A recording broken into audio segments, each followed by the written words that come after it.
Councilor Carlone, the time of the meeting has arrived and you have a quorum. Thank you, Mr. Clerk. I call this meeting of the Finance Committee to order. The call of the meeting is to conduct a public hearing of the city budget covering the fiscal period July 1, 2021 to June 30th, 2022. There will be additional hearings on May 19th at 6 p.m. for the school budget, and May 20th if needed. May 20th would be any issues, any areas that we do not cover today, or I guess possibly in the school committee, could then be taken up on Thursday. We will try to get as much done today as possible. The governor's executive order issued on March 12, 2020 has authorized the use of remote participation at meetings of the city's public bodies in response to the threat posed to the public by the COVID-19 virus, and issued guidelines for the city's use of remote participation. In addition to having members of the council participate remotely, we have also set up Zoom teleconference for public comment. Please be aware that Zoom is primarily being used for public comment. In order to watch the meeting, please tune to Channel 22 or visit the open meeting portal on the city's website. If you would like to provide public comment, please visit the City Council section of the city's webpage. Instructions for how to sign up to speak are posted there. Once you've completed the sign-up procedure, you will receive a link to the Zoom meeting. We will not allow any additional public sign-up after 10:30 a.m. That's in approximately a half hour. We will have a lunch break around noon, depending on where we are in a particular department. At that, we'll take a roll call of members present. With that, all of today's votes will be by roll call. Mr. Clerk? Mr. Chair, if I could just have a 2-minute pause before the roll call. I have one technical issue that I think I can fix very quickly, and then we'll do the roll. By all means.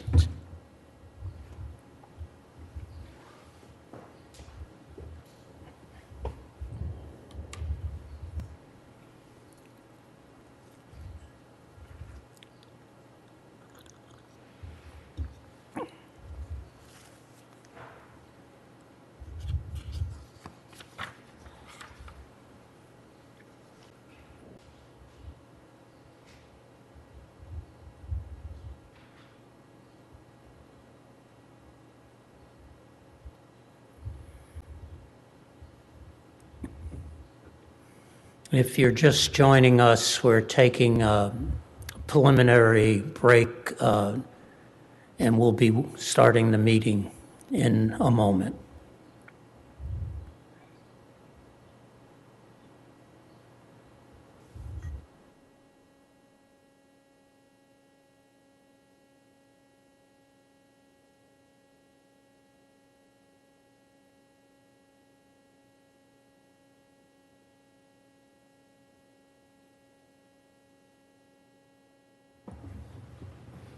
That is resolved. I will now go to the roll. Vice Mayor Mallon. Present and audible. Present. Councilor McGovern. Councilor McGovern.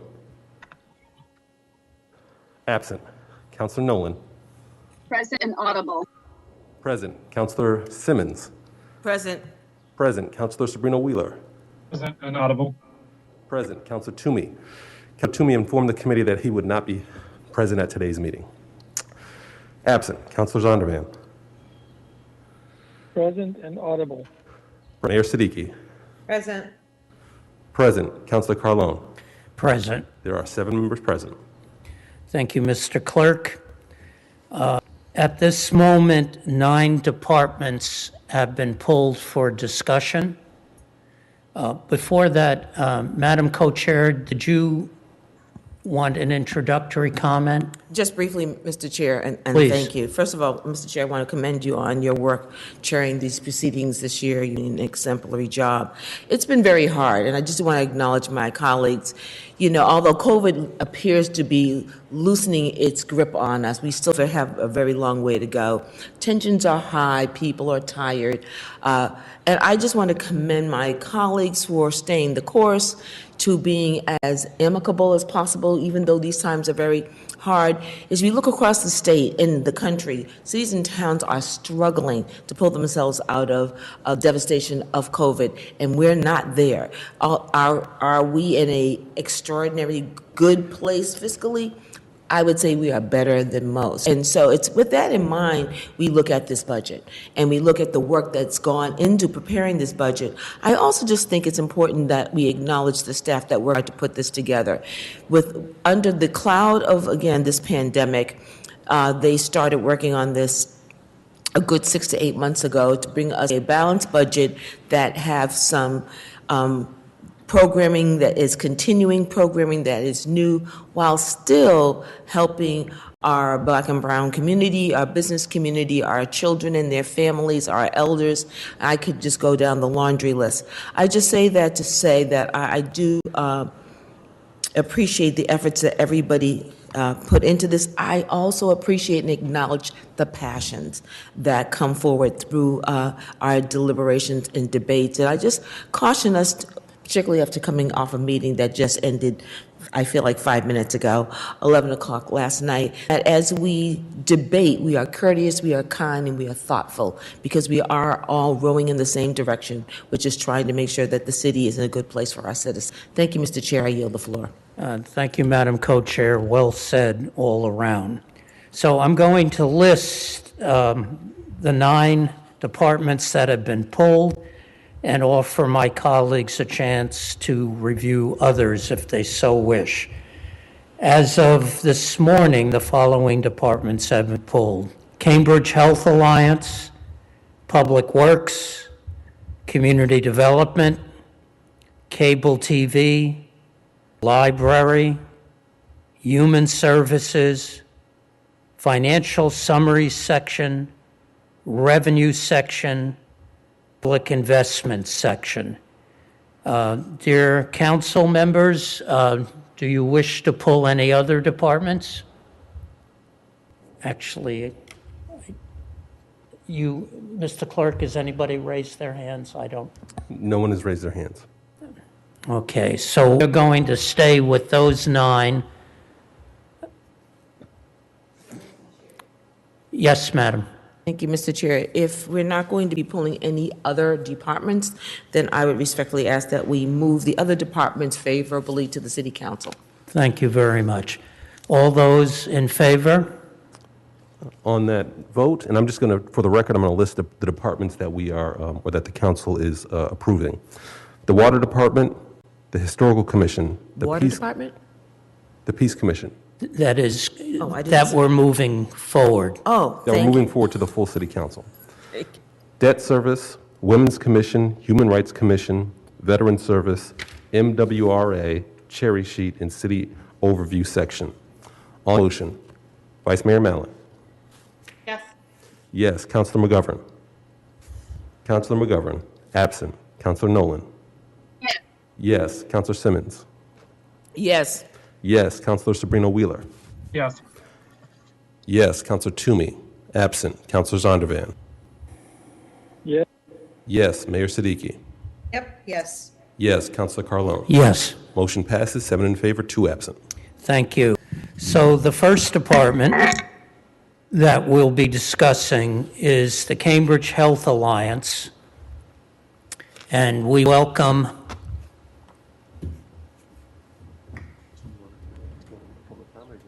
Oh, yes.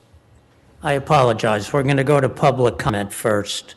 Mr. Clerk and Ms. Steffen?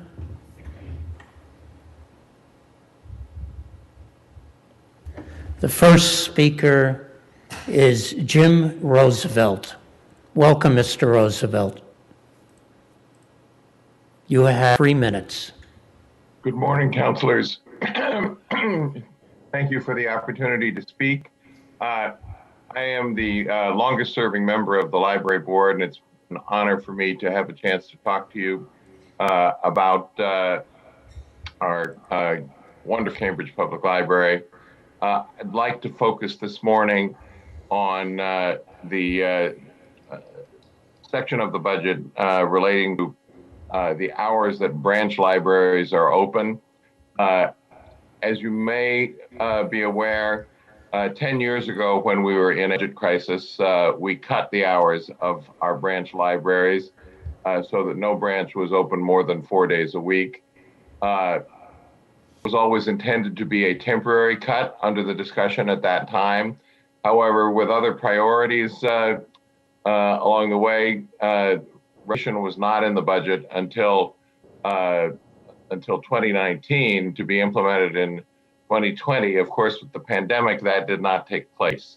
Now we have the opportunity to actually restore service 5 days a week in the branch libraries, sometimes having evening service as well. The branch libraries in Cambridge are unusual in that they serve neighborhoods in a more accessible way. Other cities do.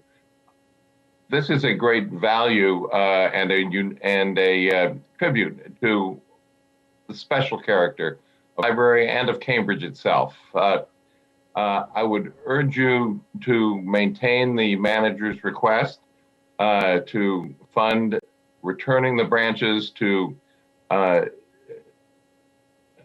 longer hours and daily hours during the week, with the busier branches having some Saturday hours. It is of great value to students, to older citizens and residents, but also to people who work and can only get to the library on certain schedules. I appreciate your consideration, and I appreciate the manager's support of this expansion of hours. Thank you very much. Thank you for all you do. The next listed speaker is Bahar Shaikhi, I believe. Bahar has not joined the Zoom. Okay. The following speaker is Ms. Nancy Woods. Welcoming. Nancy, you have the floor. Please unmute yourself. Okay. Thank you very much, Councillor Colon. And I want to thank the City Council and the City Administration that has been so working 24/7 during the pandemic. It was obvious to all of us out there in our little houses waiting to see what was happening. But I know the City Council worked really hard. The library pivoted several times to figure out how to provide virtual programming, contactless pickup, just about everything you could do within the confines of the COVID. And it was, I think the library staff showed that in spite of COVID, the library services can be accessible to anybody, just about anybody that could get to a computer. And I want to second Jim Roosevelt's comments, because the expanded hours back to the 10 years ago level is another aspect of accessibility. Many people have said, and certainly during our strategic planning process, that they cannot get to the library during normal working hours. And the library does provide and can provide expanded hours during the week and on the weekend. And if you're a parent of little kids, you know that the weekend and after school hours and evening hours are the time to be there. So I want to reiterate, I want to support Jim Roosevelt said, and thank you all for your support over the years. And I've been, not as long as Jim, but I've been involved for a long time, since the mid-90s. And the council has been, and the city administration, unwavering in their support. So thank you very much. And I'm going to mute myself now. Thank you. Thank you, and thank you for being a trustee. So that appears to be all people who have called in, and we will wait till 10:30 to close public comment. We've been asked to slightly reorder the list of departments, to begin with cable TV, and then we will go to Cambridge Health Alliance. Cable TV will be first. And the first question that was submitted is by Councilor Nolan. Councilor Nolan, please present your question. Thank you, Chair McGovern. Thanks to everybody who's been working on this. We were up pretty late last night. Glad to see us here to discuss this budget. My question about the cable TV came in response to a meeting convened by the Council Committee on Neighborhood and Long-Term Planning with neighborhood groups who are working valiantly to try to do more outreach into their neighborhoods. And a couple of the groups have benefited from CCTV and cable TV being able to broadcast their meetings, which enables people who have childcare responsibilities or dinner or just mobility and can't come to a meeting to be able to participate in a way that was not possible before the pandemic. And one of the questions that was raised at that meeting was whether that could be extended to more groups. So in the context of this budget, I recognize that the staff is already working and doing so much for the community. And I wondered if this was an opportunity for us to think about better supporting the neighborhood groups to encourage them to continue their outreach efforts by including a sense that we might be able to provide additional support to cable TV in order to provide this vital community service. Through the chair to Councilor Nolan, thanks so much for your question. I talked with my team last night. We spent a little bit of time going over your question. I think that we certainly can provide some assistance to some of these outside groups. The way I think would be best would be for us to offer some assistance on the presentation end. What I don't become a part of the production arm for a lot of these meetings. We just don't have the personnel to do that. But we can certainly start to work on a structure where we can help being on the presentation arm for a lot of these groups. I do think it's a good idea to kind of increase the voices that are out there. So we will certainly work on that. Mm-hmm. Councilor? Yes, and thank you so much. And I apologize if this question came to you somewhat late in at least the budget process. I know you are doing so much. Again, I appreciate all of your colleagues are working hard. This is yet another way that I hope that we can move forward. And I would not expect, just so you know, your group to do anything other than help these groups be able to present their meetings in a way that allow more people to access them. And again, I don't know how to do that. I'm not sure if it involves any kind of additional budget right now, but I wanted to put it on the table so that if you do need more support, that we're aware of it and we can move forward in the future with trying to help again support it. That was my question, Chair Carlone, and I don't know if there's any other response to that. Just I really appreciate the willingness to engage. Thank you. Thank you, Mr. Lindsay. Did you want to add something? No, I'm all set, sir. Thank you. Thank you. Councilors, are there any additional comments or questions? No hands are raised. Thank you. So we'd like to move this budget forward with a favorable recommendation, Mr. Clerk. On that motion, Vice Mayor Mellon. Yes. Yes. Councilor McGovern. Councilor McGovern, absent. Councilor Nolan. Yes. Yes. Councilor Simmons. Yes. Yes. Councilor Sabrina Wheeler. Yes. Yes. Councilor Toomey, absent. Councilor Zondervan. Yes. Yes. Mayor Siddiqui. Yes. Yes. Councilor Carlone. Yes. Yes. Motion passes 7 in favor, 2 absent. The next department is the Cambridge Health Alliance.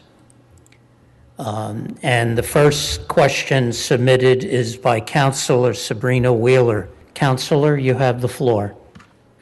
Thanks, Mr. Chair. Through you, thanks to Cambridge Health Alliance folks for being at the meeting today.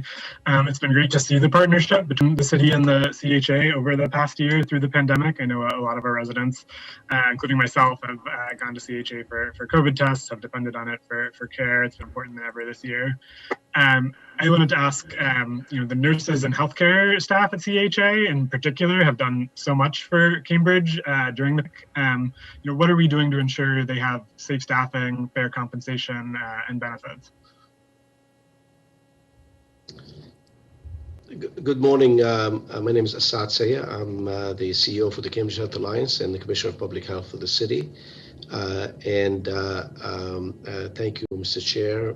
Thank you, Madam Co-Chair, and to the councillors, and thank you, Councillor Sabrina Wheeler, for asking the question. I can assure you that our nurses are absolutely important for us, and they're absolutely critical to the work that we do every day. And we just finished celebrating Nurses Week with the whole organization, celebrating the tremendous work that our nurses do every day, not only during Nurses with many activities and recognition and celebrations to our nurses. Through a lot of work, we really have, we continue to provide the best possible work environment for our workforce, particularly our nurses. I can tell you we've been in 2 years in negotiation with the MNA, the nurses union that represent our nurses. And that negotiation has progressed to a point where, I think both the organization and the union are very close.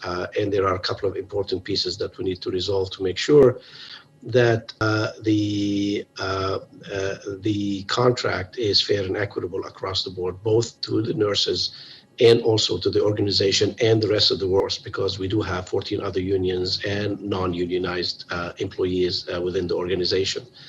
I can tell you the organization has been negotiating in faith across the board, and our staffing is excellent. It actually meets and exceeds any metric that one would put throughout Massachusetts or outside Massachusetts, and our nurses would attest to that. There's a couple of pieces that are important that we're resolving in the negotiation. We are, as I said, our nurses are absolutely critical to the work that we do. Thanks for the question. Councillor. Thank you. That's helpful. I appreciate the response, and know that there's we can't get too deep into contract discussions in a public session, so I won't push it. But would just say that I think in addition to the words and the public celebrations of nurses, which I'm sure they appreciate, our workers appreciate being celebrated in their contracts, and that's something that myself and others on the council are paying a lot of attention to. So thank you again for being here and for answering, and I'll call you back. Thank you, Councillor. Does any other councillor wish to take up this subject? Councillor Zondervan, please. Thank you, Mr. Chair. Just to follow on to my colleague's question, does the department have sufficient funds in the budget to compensate the nurses and staff at the levels that are being negotiated? Thank you for your question, Councillor Zondervan. The funding from the city is to the Department of Public Health, and a small proportion of our nurses serve at the Department of Public Health, and a lot of them are part of the union in negotiation, etc.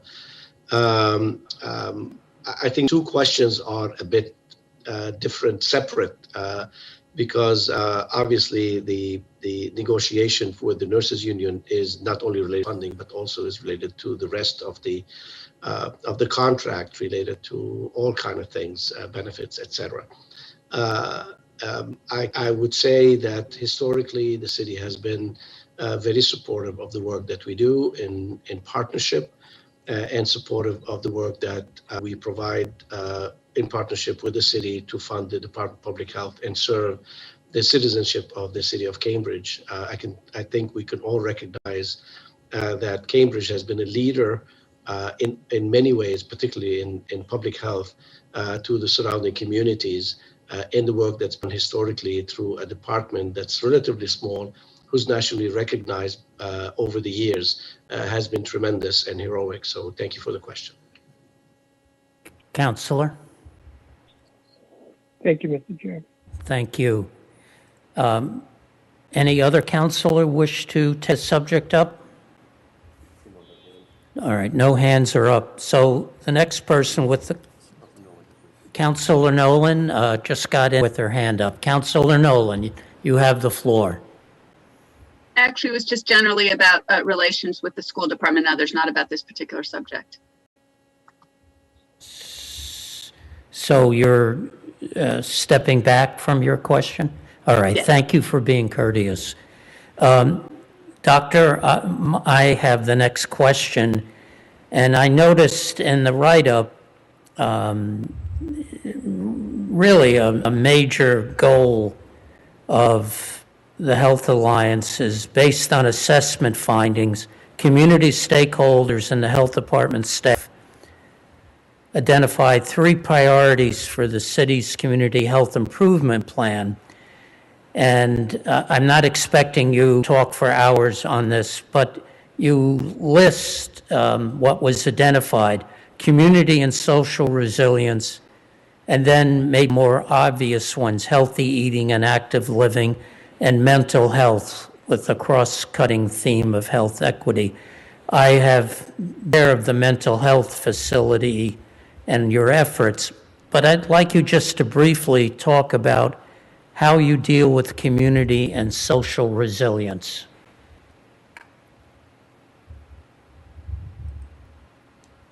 Good morning. Through to the chair. Oh, I'm sorry, I am on mute. Thank you, Mr. Chair, for asking the question. I would like to ask Claude to really respond. Go ahead, please. Thank you. Mr. Jacobs, I wasn't sure who to direct it to.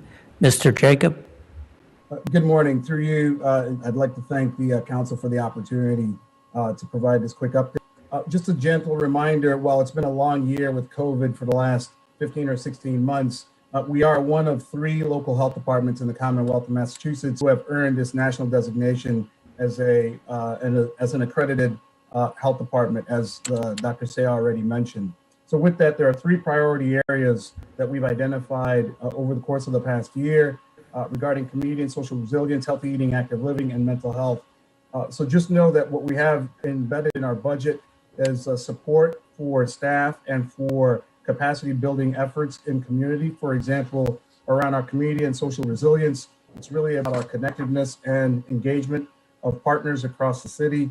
We are working with the Margaret Fuller Neighborhood House, for example, about establishing these neighborhood resilience hubs, just making sure that we have the support available so that whether it's extreme weather events or activities happening in the fabric of the neighborhood, that we have added support. We do depend on our partnership with the Community Development Department, with Human Services, with the schools, with the police department. So just know that the national framework, but by consensus, we identified these 3 priority areas. And you're speaking to community and social resilience. I would also remind the council that we're one of a few cities participating in a national demonstration project called Resilience Catalyst in Public Health. We are honored to be invited by our partners at George Washington University, the American Public Health Association, as well as the National Association of County and City Health Officials. And one byproduct that you may recognize through COVID is our Neighborhood Ambassador Program, so the Cambridge Community Corps. So this is by design. It anchors to the art and the science of our work. So I wanted to use that one example. So all this is embedded in our budget. And the other priority areas having to do with healthy eating and active living. What we've seen through COVID is the exacerbation of food insecurity, for example. So we provide mini grants to support our partners, especially the area of food pantries. And May is Mental Health Awareness Month. So we try to do as much as we can to demonstrate the linkages to services, but also anchoring to the resources at the Health Alliance. So I'll just stop there to say that it's embedded in our budget. It's really anchored to supporting staff, but also building capacity in community with some mini grants that we make available to partners. Thank you for that response. Do any other counselors wish to take up that question? No hands are up. Unless... Mr. Chair? Yes, Mr. Manager. I'll just say one thing. I thank Claude every Monday for all the assistance he's given. But I can tell you we would not be in the position we're in during this pandemic if it wasn't Dr. Sayers' assistance. He has been an incredible friend, partner, advisor to me during this whole process, and just want to publicly thank him for all he's done in leadership, weekly, daily, 24 hours. And I just wanted to mention that because we talk about Claude, but Assad has been an incredible partner in all of this. More behind the scenes. That's why I just wanted to make that statement. Thank you. Thank you, Mr. Manager.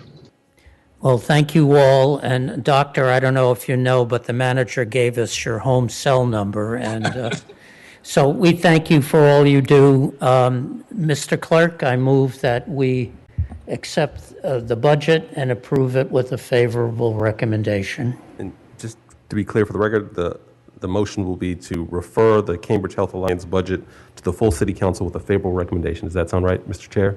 Please. On that motion, Vice Mayor Mallon. Yes. Councilor McGovern. Councilor McGovern, absent. Councilor Nolan. Yes. Yes. Councilor Simmons. Yes. Yes. Councilor Sabrina Wheeler. Yes. Yes. Councilor Toomey, absent. Councilor Zondervan. Yes. Yes. Mayor Siddiqui. Yes. Yes. Councilor Carlone. Yes. And it appears that I have the first question, but I'll go last. Councilor Nolan, you have the first question under Public Works, Parks, and Planting. Right. One of the first questions, which was pretty short and sweet, we know we have the huge commitment to try to claw back some of the 18 or 20% of tree canopy that's lost. So the real question was, and I believe another councilor asked this as well, that my first question was, how are we getting it done? I know in the budget it said that last year we planted 700 trees. This year it's supposed to be 947. I think implied in that, but it was not called directly out, and we've talked about it a number of, is not only the planting, but ensuring that they live. I know I have a tree in front of my house. It's the third one. It's finally flowering and going, but I know that the city had to come back twice to replant, and obviously the more we can do to both make sure we're getting all those trees planted, but that they survive. That's the first question in a nutshell. Through you, Mr. Chair. Councillor, before I respond to your question, perhaps I should just introduce the other members of the Department of Public Works staff who are with me this morning. Ellen Katz. Ellen is our fiscal director, and she's also in charge of our energy programs. Kathy Watkins, you know Kathy. Kathy's a city engineer, assistant commissioner for engineering at Public Works. Rebecca Fuentes. Rebecca's our assistant commissioner for planning and administration, and then John Nardone. John's the deputy commissioner at Public Works. To your question, Councillor Nolan, I think what we've set ourselves is an extremely ambitious target in terms of restoring the canopy back to 30% of the overall area of the city within the next 30, 40 years. With regard to trees in the public right of way and in public spaces, I think it's our ultimate expectation is that we will increase the number of trees that we're planting in the public right of way and in public parks and public spaces to about 1,100, 1,300 a year over the next couple of years.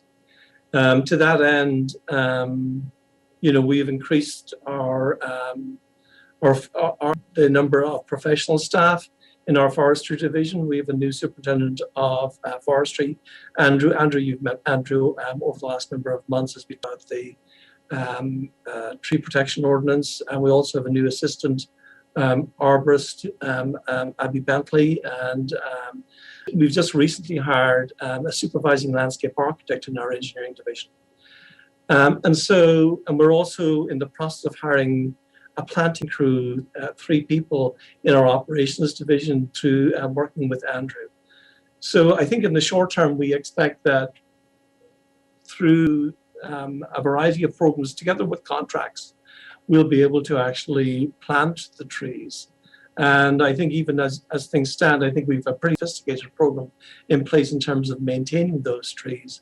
Soon after they're planted, there's a compost tea that our own forces use on newly planted trees. We have our contractors water the trees for the 3 years of their lives, and that's on a weekly basis. And this should all be, our expectation is over the next number of months that this will become more public in terms of our cartograph program, where record all of this information should be public facing in the near future. I can't give you the details as to how much of that will be public, but that's the expectation. And so there's a significant ambition in terms of that which we do as a department. I think the bigger challenge ultimately is to try and reverse what's happening on private property.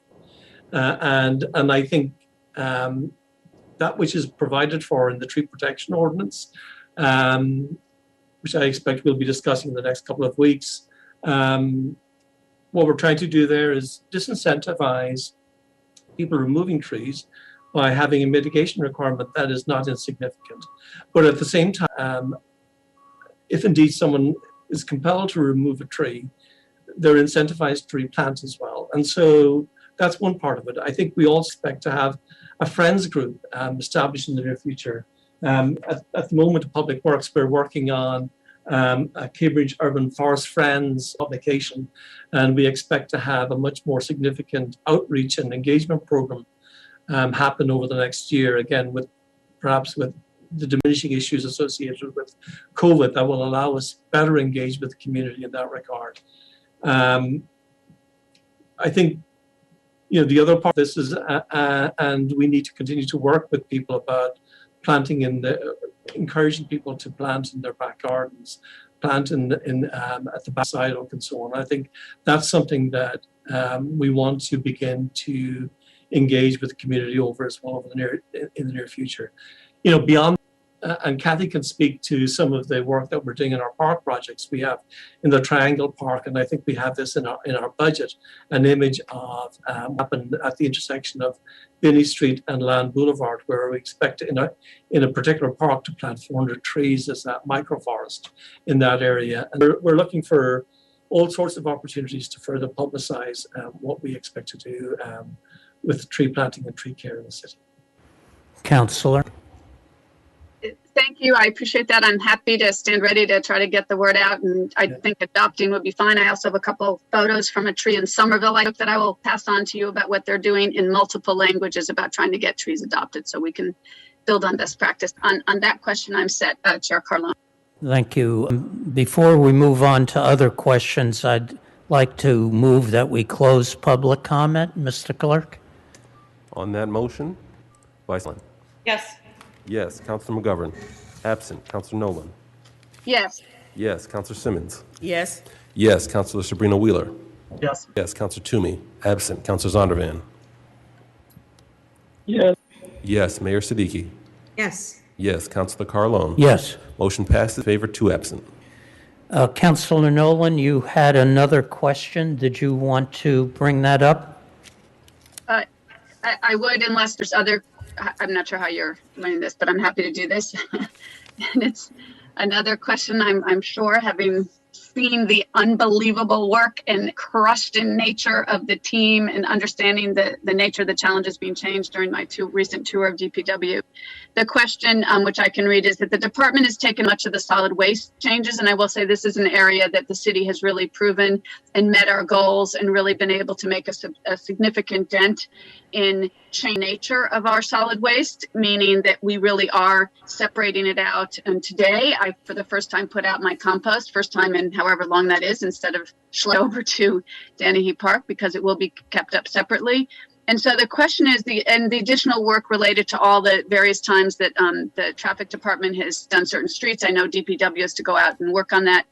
There's also a number of ways in which that collection has changed, the nature of equipment, et cetera. Do we need additional training? Do you need additional training or support for the staff with all these changes coming in, the new types of equipment and the kind of different approach to moving forward with a Department of Public Works that is fundamentally different from where it was even 20 or 30 years ago? And I know you've done a lot to try to do that training, and I just wanted to understand how that's going and whether there's more that we could do to support you in those efforts of this very big culture shift. Through you, Mr. Chair. Councillor, your question is quite right in terms of the challenges we as a public works department are facing. I think the changes that have occurred here over the last 20 years are enormously significant. And I think we anticipate that the change we'll see over the next 20 years will be just as, if not more significant, in terms of the role of the Department of Public Works, most particularly when it comes to our environmental programs. I think we have a professional staff that are highly competent. I think there are always training opportunities available for them to advance their skills. I think similarly with regard to our labor force, I think it's really important to us that we provide incentives to our labor force for them to improve their skills and thereby improve the quality of the product that we provide the public. I'm happy if John or Rebecca want to speak a little bit more in detail in terms of some of the training programs that we provide for our employees and where we see ourselves going in terms of training and educational opportunities for people. Rebecca, do you want to speak to that for a second? Thank you, Owen. Just like to, echo the idea that a lot of change has happened in the past 20 years and that every single member of the Public Works team has been part of that.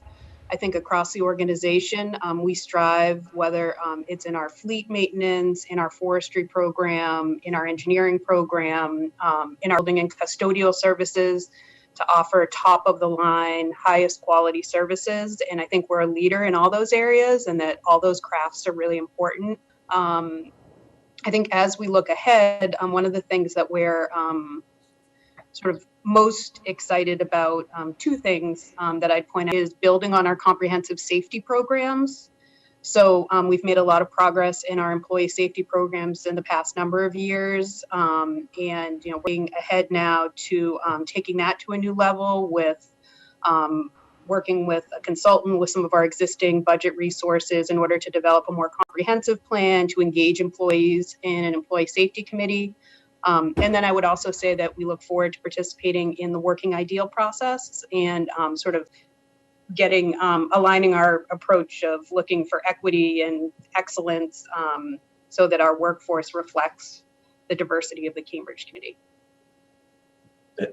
I think beyond that, in terms of just equipment and infrastructure, Councillor, we have had this conversation already. I think there are fundamentals that we need to be conscious of in terms of improving the services that we provide the community.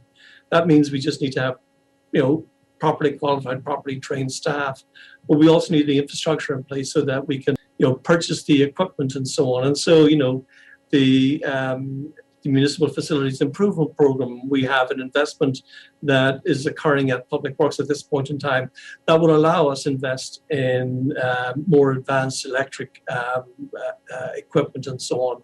And so, and we also need to have mechanics who can repair and replace that.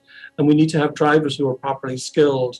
And so these are programs that we have that are ongoing at the moment. And John could speak a little bit more to what's happening in, let's say, in our mechanics area at the moment.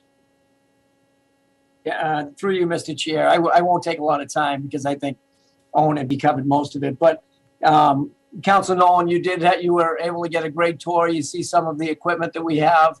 As we get new equipment in, we actually, we'll bring that manufacturer in. They'll give us training on the equipment. But it's interesting that you bring it up. Just this morning, we were talking about, we just got in our new electric hybrid Packers. The second one will be on the road tomorrow, so we're excited about that. But with that electrification of vehicles, whether it's hybrid or straight electric, there's certainly training that our mechanics need to go through. So we're setting up that training. This morning, we were talking about getting that set up, hopefully within the next couple of months. As we electrify more and more of our fleet, they're going to need more training in that, and we'll go and do that. I think some of the incentives we have in our union contracts really allowed people to get a little extra money and to get better education on this stuff. We brought in a great staff of mechanics over the last number of years. They've all been, really pushing forward and using those incentives. They're going for the ASE tests and kind of expanding their horizons and expanding what we do. So Becky's great at finding us programs where we can train people, whether it's safety, equipment, or anything else. So all I get on that one. Thank you. Counselor, did you want to follow up on that or move on? Those answered. I'm very about this. I want to make sure that you get the message we are behind this change and that there's some reference in the budget. And yet I know that there's even more going on and want to support that change because we can't do it quickly enough. Well, so far that is the longest answer to a question by the most people in the whole committee meeting. So a very thorough response. So we have two other counselors who have raised their hands. First, Councilor Sabrina Wheeler, and he will be followed by Councilor Zondervan. Councilor Sabrina Wheeler, you have the floor. Thanks, Mr. Chair. I was going to ask about funding for sidewalk reconstruction.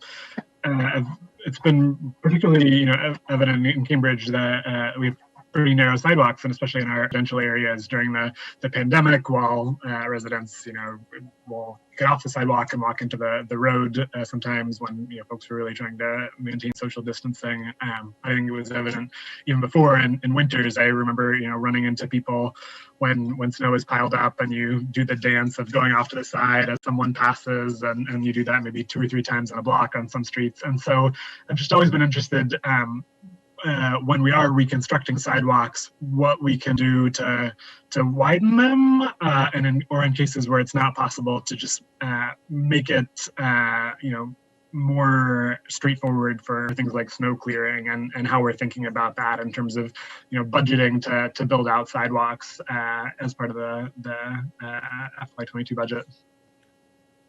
Through you, Mr. Chair, Councillor, thank you for that question. I think Kath is the person to respond to your question here. Obviously, she's involved in the 5-year capital plan, which is a significant focus on sidewalk work. So, Kathy, do you want to respond?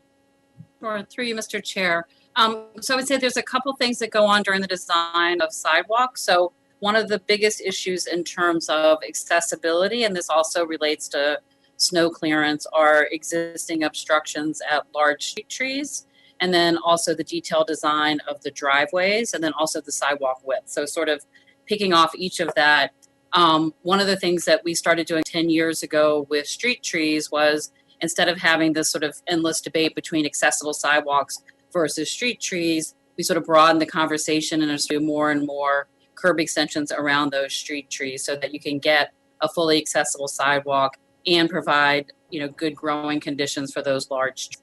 And so that allows you to get that sidewalk width. You lose a parking space or two. The communities in general have been really supportive of maintaining that accessibility, and that much easier sidewalk to maintain than if you have a 1 or 2 foot narrow sidewalk that's extremely bumpy behind a street tree. So I'd say that's one of the things that we're looking at. We also look really closely at driveways. So traditional driveways can be extremely steep, which can be very challenging for people using any kind of mobility device, and also really challenging during snow conditions. And so we make those much more level and then have a defined ramp up. And then in terms of width, the real focus has been particularly on narrow residential streets. If we have less than a 6-foot sidewalk, it means that it can be challenging for pedestrians, and also that we can't plant new street trees, because we need to make sure as we're planting new street trees that we're maintaining an accessible sidewalk. And so we've had a number of locations where we've worked at, can we widen the sidewalk, even 6 inches so that we can keep, and again, accessible sidewalk and also get new street trees in.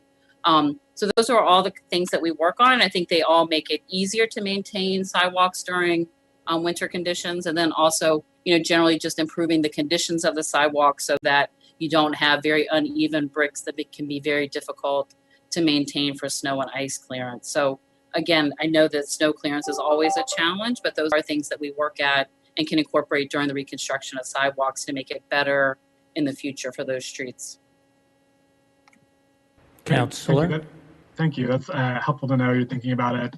One quick follow-up question was that I imagine a piece that's challenging when we talk about expanded sidewalks, and it's great to hear that we're looking at, how can we even get 6 inches more? But I imagine one of the challenges is that our streets are also not that wide, and any expansion is taking something. I'm always conscious of the fact of how much space parking is taking up, and as we're doing the plans as part of the the cycling safety ordinance that's going to result in bike lanes and maybe take out parking or look at new configurations of parking that may allow more space there on the street with some of that parking coming out or moving. Is that something we're thinking about for sidewalk reconstruction as part of that, and to expand the sidewalks and add trees, or are those sort of separate processes? Through you, Mr. Chair, those are absolutely things we're looking at. So, we're all sort of, and I use this term fighting for space, but we're all working on the same goals, but, there is limited space in the right of way. There are times where if we need to remove parking for, to provide, protected lanes, it can provide additional space for street trees. There's other times where we're more constrained. And so that is definitely what we're looking at as part of these projects. And, Owen mentioned the new supervising landscape architect position in the division, and that person is starting in early June. And one of the reasons behind creating that position was to say that we need to make sure that we're looking at how we're implementing the recommendations of the Urban Forestry Master Plan in our capital projects. And so part of having that person on board is to make sure that these kinds of discussions are sort of getting equal weight with all the other things that we're trying to accomplish in the public way. But, oftentimes these things can be very synergetic and actually can help complement each other. So when we talk about, what makes a street comfortable for walking and biking, having a healthy tree canopy is part of that. And so I think everyone is really committed to making sure that that's really part of those discussions. Great, thank you. I'll yield back. Thank you, Councillor. I did announce that Councillor Sondervan is next. However, on our list is Councillor McGovern, and he has joined us.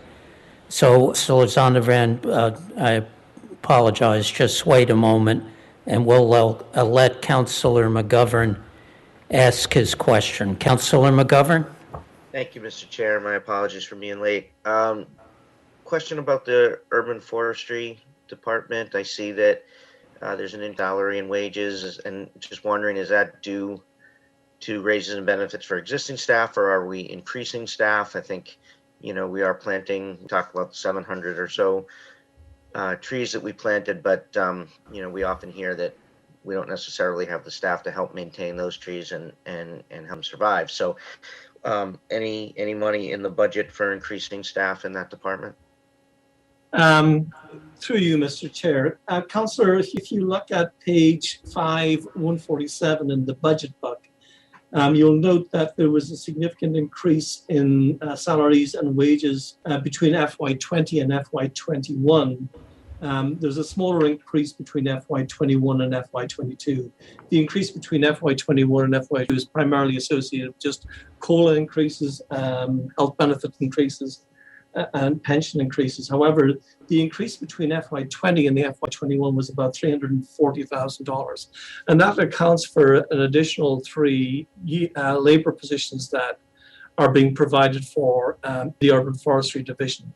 You'll recall last year that we deferred the hiring of those people until after April of this year. And so we're actually in the process at the moment of bringing these people on board. And these people will form a planting crew operating with the forestry division. Again, going back to what Kathy just alluded to, we're in the process of bringing on a supervising landscape architect. And over the last 4 years, we've hired a superintendent of forestry as an assistant city arborist. One of the things that we've committed to as part of the Urban Forestry Master Plan is completing an annual report. And so undoubtedly there are challenges ahead for us in terms of maintaining the urban forest. And so as we begin to look at our annual reports, which will be public documents, we'll begin to reassess as to whether or not our resources are adequate to be able to properly manage the urban forestry moving forward. I mean, I think we all accept it's a significant challenge, but again, we want to be able to measure and manage at the same time, so that if indeed resources are required, we can request such if indeed that's what's necessary. So those three positions will be coming on, and are those just a quick follow up through you, Mr. Chair. Obviously a landscape architect, I think is great and is an important position. I don't know quite what's in that job description, but is that, my guess is that that person's not necessarily going out and watering the trees and doing some of the maintenance on the trees. So it's not just the increase in positions, but it's the types of positions, right? And so, we just, so I just wanted to put that out there, and who's doing the sort of, the frontline work, for lack of a better term, of making the actual sort of day-to-day maintenance and care, right? Absolutely, Councillor. And again, the 3 people that we're bringing on into our labour force, there are a planting crew who will also be watering and pruning those trees during the year.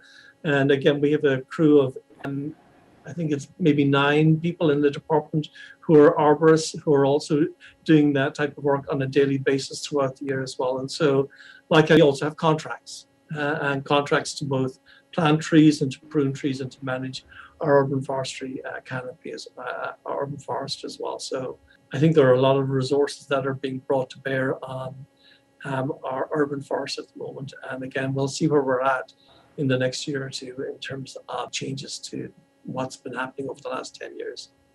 Great, thank you. My second question is...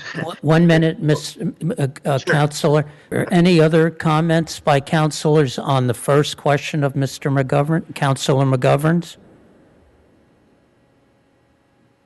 Okay, please, Councillor Zondervan. Thank you, Mr. Chair, and thank you to my colleague for asking that question. I have a more general question along the same lines, which is, do we have enough resources in place to respond to the canopy crisis? And that I'm thinking particularly in terms of both the capital expenditures of planting more trees, as well as encouraging and supporting planting of trees on private property. I know that with the adjustments were made to tree protection ordinance, the hope is that we can use some of the funds that, some of the mitigation funds towards private action. But, is that enough? Do we anticipate that to cover those costs, or do we need to find other ways to fund those activities? Commissioner, please. Through you, Mr. Chair. Councillor, you'll recall that we appropriated $1.2 million last year toward advancing the urban forestry master plan. And given COVID, we didn't spend as much of that as we had expected to spend. And so our expectation is that will be spent during this financial year. We also have $400,000 for tree planting in our operating budget. And again, I want to just recall that 5-6 years ago, we had $25,000 in our operating budget. We had perhaps 5 or 6 people less in our urban forestry division. And so there have been significant advances made in terms of what's happening in terms of urban forestry at this point in time. I can't tell what the future holds in terms of where we're going to be at, be it in terms of the the success or otherwise of the tree protection ordinance and its amendments, or indeed of our workforce. I know that we have people in watering starting yesterday morning, and we have water by bike interns. We have 10 of those each and every summer, who are effectively ambassadors for the Urban Forestry Master Plan and do a wonderful job. And so there's just an enormous number of different sources being applied toward this program at the moment. But I can't necessarily forecast as to whether it's enough. It's more than enough until we begin to see what happens over the next couple of years. And again, our expectation is that we'll come back to City Council if either the tree protection ordinance needs to change, we need more resources, or whether or not we're actually being successful. And again, our expectation is that there'll be a flyover done in the next year. We'll get a better sense where the canopy is. At this point in time, I don't expect you're going to see any significant change in that canopy, given the fact that it takes a long time to grow trees. But we expect to monitor in pretty significant detail where we're going in terms of the urban forest in the near future. And we're also looking at different metrics as well, be it in terms of looking at, we've been measuring all of the small trees that we've planted over the last 5 or 6 years. We're looking at their DBH on an annual basis. And again, we want to begin to look at the metrics and see as to how successful our new programs are in terms of maintaining a healthy forest as well. Thank you. I believe we're going to go on to Councilor McGovern's second question. Councilor, you have the floor. Thank you, Mr. Chair. So I know this sort of crosses over a little bit into inspectional services, which was discussed last week, but I want to talk a little bit about rat management. Seemingly, like I submitted this question, and literally within like an hour later, I was looking out my window, and in my neighbor's backyard during the day was a rat the size of a small dog. I swear to God, I didn't even know it was a rat at first. It was enormous, just kind of sitting there on the grass, enjoying itself. And you know, I know we're doing the new barrels, great, but I just sort of wanted to put out there, I really think we need a stronger plan and more of an emphasis on this issue. It's not just a quality of life issue, but it's a public health issue. I know other communities are really, maybe we might do things that other communities do, and we might do more. Other communities might be better at branding. You know, I know Somerville has a rat czar. You know, that's the job, is dealing with rats. But what funding, if anything, is in your department in the budget to really be more aggressive in dealing with this issue? I mean, it's not. I mean, people are seeing them, like I said, during the day. There seems to be no fear of people. It's just becoming a huge issue in many of our neighborhoods. And just like you to talk about that for a second. Owen, can I just jump in and then I'll turn it back to Owen? So, Councilor, you're absolutely right. We're losing the war against rats. Last year, put in a much stronger effort into trying to win that war. It's not from a lack of effort from inspectional or public works. They've done everything possible. It's been a difficult battle. Dan Ravello from office actually, and Matt Nelson have also joined the team because I felt like the manager's office needed to get involved in this because it is a serious situation. We are funding the barrels, which I think is an important initiative. We've not officially announced this, but I think Dan can give a preview. We do have another initiative coming. The city solicitor is reviewing it, but I would say in talking to Somerville does many things well, and I think Joe has really done a good job in addressing a rat concern in a couple areas one was the barrel, and this is now another initiative that Somerville has in place. So maybe Dan can briefly talk about where we're going with that. It's still unofficial. We got to confirm that we can do anything, but it's exciting because I think it will help also. And then we could turn it back to Owen, and I know they've got a strong working with inspectional, and we've actually put a team now, a larger group that meets regularly to figure out how to address this. So I know Dan's on the line from my office, who's been a point person, especially in terms of getting information out. So Dan, don't say too much because I don't want to get in trouble with Nancy, but let's give enough information out there so we can at least give people a word of what we're thinking, please. Sure, thank you. I'll just briefly give a high level overview. So, you know, we do have the rodent task force that meets pretty regularly, which encompasses, you know, the manager's office, inspectional services, public works. We've recently brought in members from MIT and Harvard. We also have the Housing Authority and Cambridge Public Health and Cambridge Public Schools. So we all meet and sort of discuss rodent issues and hotspots around the city. One of the things that we've kicked around for a while is the idea of offering baiting on private property as a service that the city would provide. Somerville seems to have had some success with their program, so we've been in discussions with Somerville about modeling something similar here. And, you know, I don't want to give too much away, but we are in the process of figuring out how exactly that would work in Cambridge and what we could offer residents for a little bit of relief in being able to go on those private properties through some sort of outside contractor that the city would hire, inspectional services would manage, so that we would go and do an inspection, give people some sort of, you know, tips that they could use, you know, make not harborage on your property, that you're storing your trash properly, using one of the new barrels once they come out, participating in the compost program to make sure your food is locked up at the curb, things like that. And then we would be able to offer that private baiting service to help mitigate rodent activity on people's properties. Because we know that people are having issues. Sometimes it's a neighbor's property that is causing the problem on your property, and you're doing everything that you can.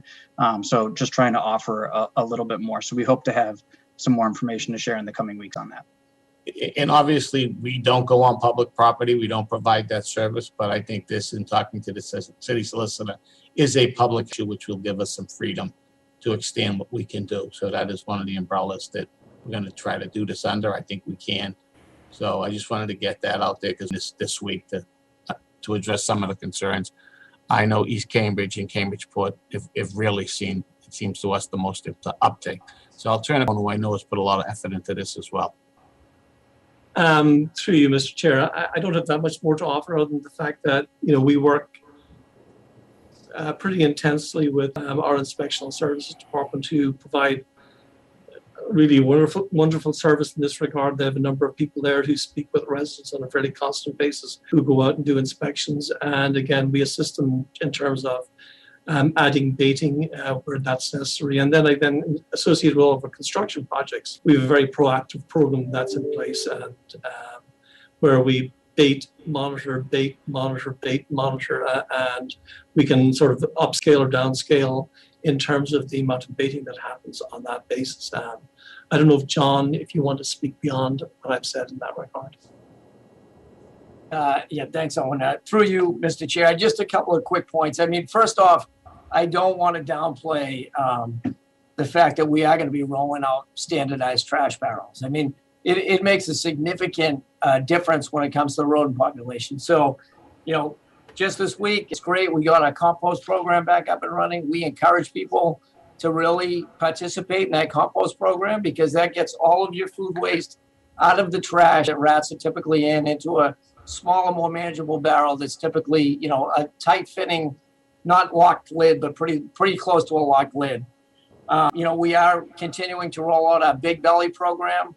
So on public spaces, you know, the big bellies we found are as rodent resistant as you can, and the manager has made a big commitment over that. We're going to be installing $300,000 worth of big bellies just on Cambridge Street alone, and we continue to put them in there.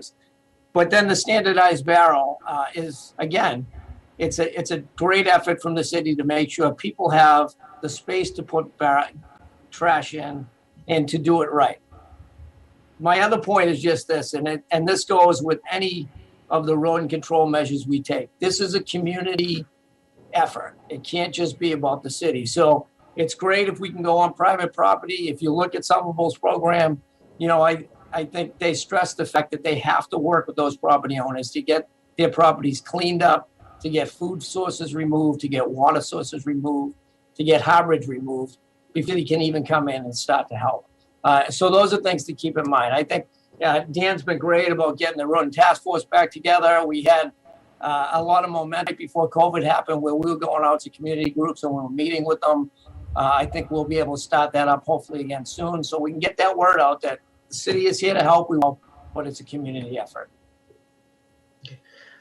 Thank you. And I'll, you know, I have some other thoughts and questions that aren't necessarily tied to the budget. So I'll talk to you guys at another time. Because I think it's a two-phased, you know, there's the prevention, which is buying these barrels and whatnot. But when you look at how quickly rats reproduce and everything, I mean, it's just a constant fight. And I think we need to do more, be more creative around some of the, I hate to say it, but some of the, you know, dealing with the rat burrows and, you know, looking at ways to be more aggressive in that area. It can't be take care of your trash and the rats are going to go away. We'll lose that fight if that's what we do. So thank you for your answers. I'm glad you guys are working hard on it, and I can talk to you offline. Thank you, Mr. Chair. Thank you for a good question and a detailed response. So the next speaker is Councillor Zondervan. I don't know if we dealt with the question or if you have additional questions. Councillor? Thank you, Mr. Chair. As you know, I served on the rodent committee for many years, and just last fall, my dog killed a gnat in our backyard, and I do want to slightly disagree with my colleague. It really is about taking care of the trash because that's what feeds the rats. And so I really am excited about the standardized barrels being rolled out, and I hope that we will see a real impact of that. I mean, every week after trash day, you know, I look down the street and I can see the holes in the bottom of the barrels of my neighbors, and you know, no fault of theirs. It's just really, really hard to manage this problem, and and I think these standardized barrels will really help. But that being said, I do agree with my colleague that we have to be very aggressive and continue to monitor this problem and respond aggressively, because it's just it's like it just keeps going. Like, I mean, I've literally been and working on this with you all for years, and it just doesn't seem like we're making a lot of headway. So I look forward to the barrels, and I hope it will start to help. Thank you. Mayor Siddiqui, you have the floor. Thanks. This is more of a comment, but would love to know a little bit more. I think the education piece of this is important, and even, I know we're going into more in-person events for the future, but clinics for people, renters, about trash handling and behavior of food outside is really important. Having things in different languages, I think perhaps you already do, but I think for this effort, making sure that we are keeping that at the forefront, so that people are recognizing how bad the situation is. So wanted to make that comment and just make sure that we have that going forward if we don't already. Thanks. Thank you. Any other counselors with a question or comment? If not, I have one. Oh, do we have another? No. First of all, since John is on the screen, I remember a few years ago when DPW was planting bare root trees in front of the library, and it looked pretty dire the first year because it was a bare root. I said, John, what are you doing? And John said, give it time. And every time, to your credit and DPW's credit, I drive by City Hall, I look at the trees. I did it this morning, and it is amazing how healthy they look. So if you hear people complaining about trees, just point out the ones in front of the post office. So my question is, I'm glad DPW is hiring a staff landscape architect or another landscape architect. Community development has a landscape architect who does very quality-oriented, smaller parks. Will this person your DPW person be in addition to that? Or are we replacing the person in community development? If you could explain this person's position and what you see there. I'm thrilled that you're doing this, but what they're actually doing, what will they be responsible for? Thank you very much, Mr. Chair. I'm going to ask Kathy maybe just to give you a detailed response here. Sure, thank you. Through you, Mr. Chair. This person is not replacing Rob Steck, who does incredible park designs. We've had a lot of collaboration with CDD about this position, and really this position is to complement the existing efforts. So, CDD has led the majority of the park design projects, and then they come to DPW and we oversee the construction, the ongoing operations and management of the park spaces. And so the idea is to really increase our capacity here so that we can have the transition, get into more details during the construction. And again, the city has taken on a tremendous number of open spaces. And if you look at the amount of action in the open space category, we have significant needs here. And so it's really to complement those efforts in terms of those park designs. The other thing we really want this position to focus on is the design of both our park, complementing the park design processes and also our other capital projects. So when we're looking at street designs, when we're looking at plaza designs, making sure that we're really looking at it comprehensively for tree canopy. And so that's another big piece of it. We also want this position to help fill in on some of the private development review, so that as we're looking at private developments, that again, we're looking at it with the lens of the urban forestry, the canopy. And so again, it's really to complement the existing staff, both here at Public Works as well at CDD, and really just make sure there's another voice really looking at these critical issues in a number of different areas and a number of different projects. So I hope that helps answer the question, but I'm happy to go into more detail. No, you answered it perfectly, and I'm thrilled that you thought this out as clearly as you have, and I think it's great. Personally, as a designer, I think the more design quality people who understand the full picture, the better things run in the long run. So thank you for that. If there are no other comments or questions, and it doesn't appear there are, I'd like to move to refer the Department of Public Works budget to the full council with a favorable recommendation. On that motion, Vice Mayor Mallon. Yes. Yes. Councilor McGovern. Yes. Yes. Councilor Nolan. Yes. Yes. Councilor Simmons. Yes. Yes. Councilor Sabrina Wheeler. Yes. Yes. Councilor Toomey. Absent. Councilor Zondervan. Councilor Zondervan. Yes. Yes. Mayor Siddiqui. Yes. Yes. Councilor Carlone. Yes. Motion passes 8 in favor, 1 absent. So the next department is community development. There are 3 people who submitted early questions. One series of questions were answered at the first hearing. So we will start with Vice Mayor Mallon. Vice Mayor, you have the floor. Thank you, Mr. Chair. Could you repeat which department's in front of us? Oh, I apologize if it wasn't clear. Community development. Great. Thank you so much. And through you to the city manager and assistant city manager Farouk and your team. I had a question about the economic development division of the community development department. I did notice that in the budget book, there are 2 whole pages on this department's schemes. This is longer than anything except the police department, which consists of nearly 10% of our overall annual budget and over 300 employees, and affordable housing, which is always our #1 city priority for as long as I can remember.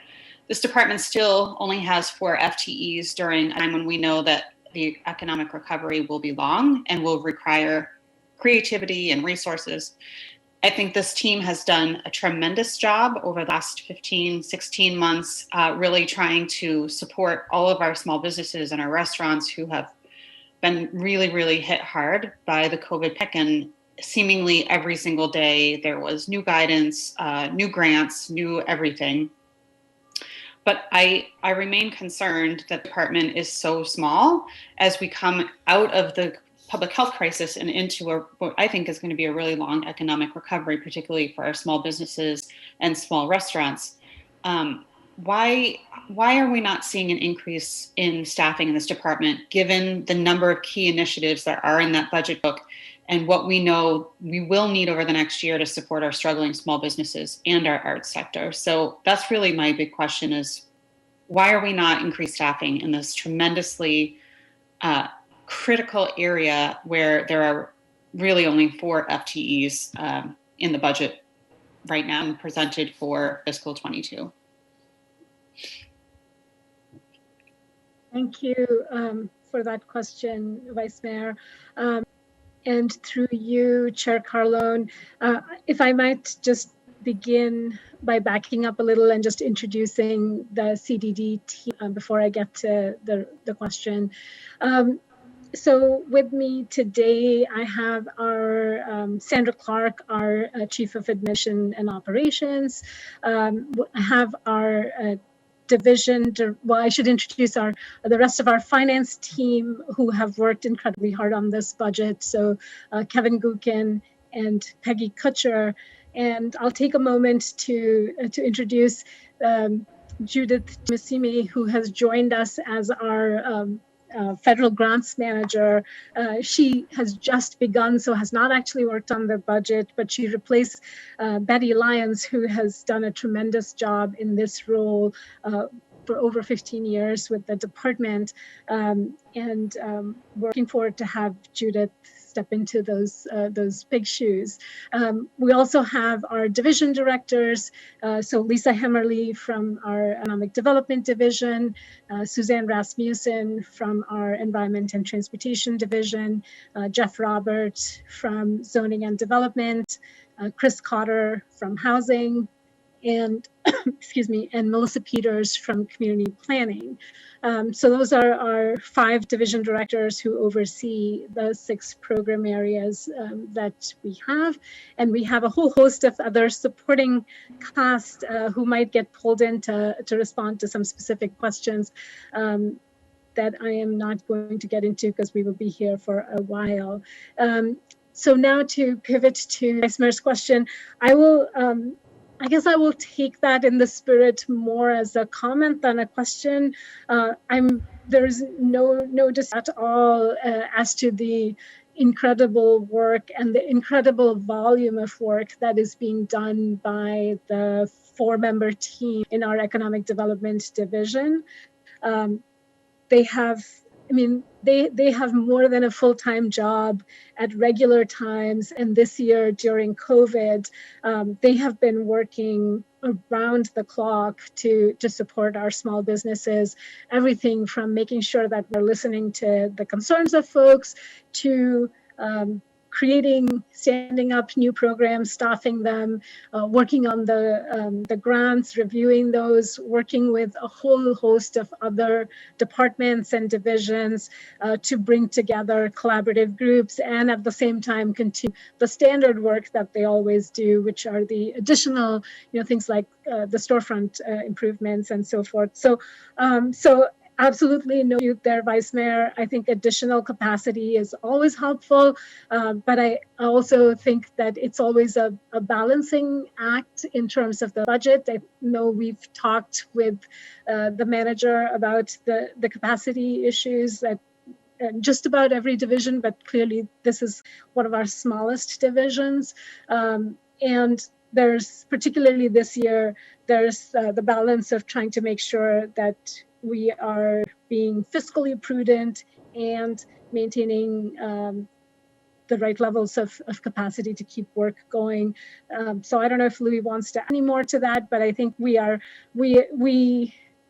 absolutely share your support and positive feedback on the work that's underway in this group and the significance of it, and always the need for additional capacity. I know that we do a lot of thinking around these issues with the city manager around budget time each year. Again, I think COVID, and I appreciate picking out this one division, but there are probably 50 divisions that have gone 24/7, 7 days a week that can be recognized for the work they've done. So again, I want to thank Economic Development. I think we've given them the additional assistance they've needed. I think we have gone far and beyond what anyone could have expected in terms of providing the service. I think we can continue to provide the service. I think we are still in a COVID financial position, and we really look closely at our positions. If there is a determination at some point that we need additional assistance, that we will look at. But I mean, I think you could say every department in the city right now could take a look at, we need some additional assistance. And we've been averaging 40 to 50 new positions every year the last 3 years. And we just felt that this was the year that we could not continue that pace. And, if there's ways we can assist, and if we feel that in some way, shape, or form, we are not meeting the needs of the business community, trust me, we will adjust that. But I know, in working as a team with CD and Public Works and my office, we will meet those needs. So these are difficult decisions. I think, there's many areas in CD and on many other departments, but this year here, we chose to keep the budget as close as we could to the same level of positions, believing 100% in my mind that we will not miss a beat in providing the service. So that's how I would say. But again, I want to thank the Economic Development for all their work. And I do know we did put some extra funding in the budget, not necessarily related to staffing, but in other areas. So like I said, I think you could pick a lot of divisions in this budget right now and say you could add more people, but it's trying to balance what the taxpayer can afford, what we can afford in the middle of COVID and still provide the service. And I think under Lisa's leadership, this team will continue to do a phenomenal job and we'll be okay. Vice Mayor, did you want to follow up?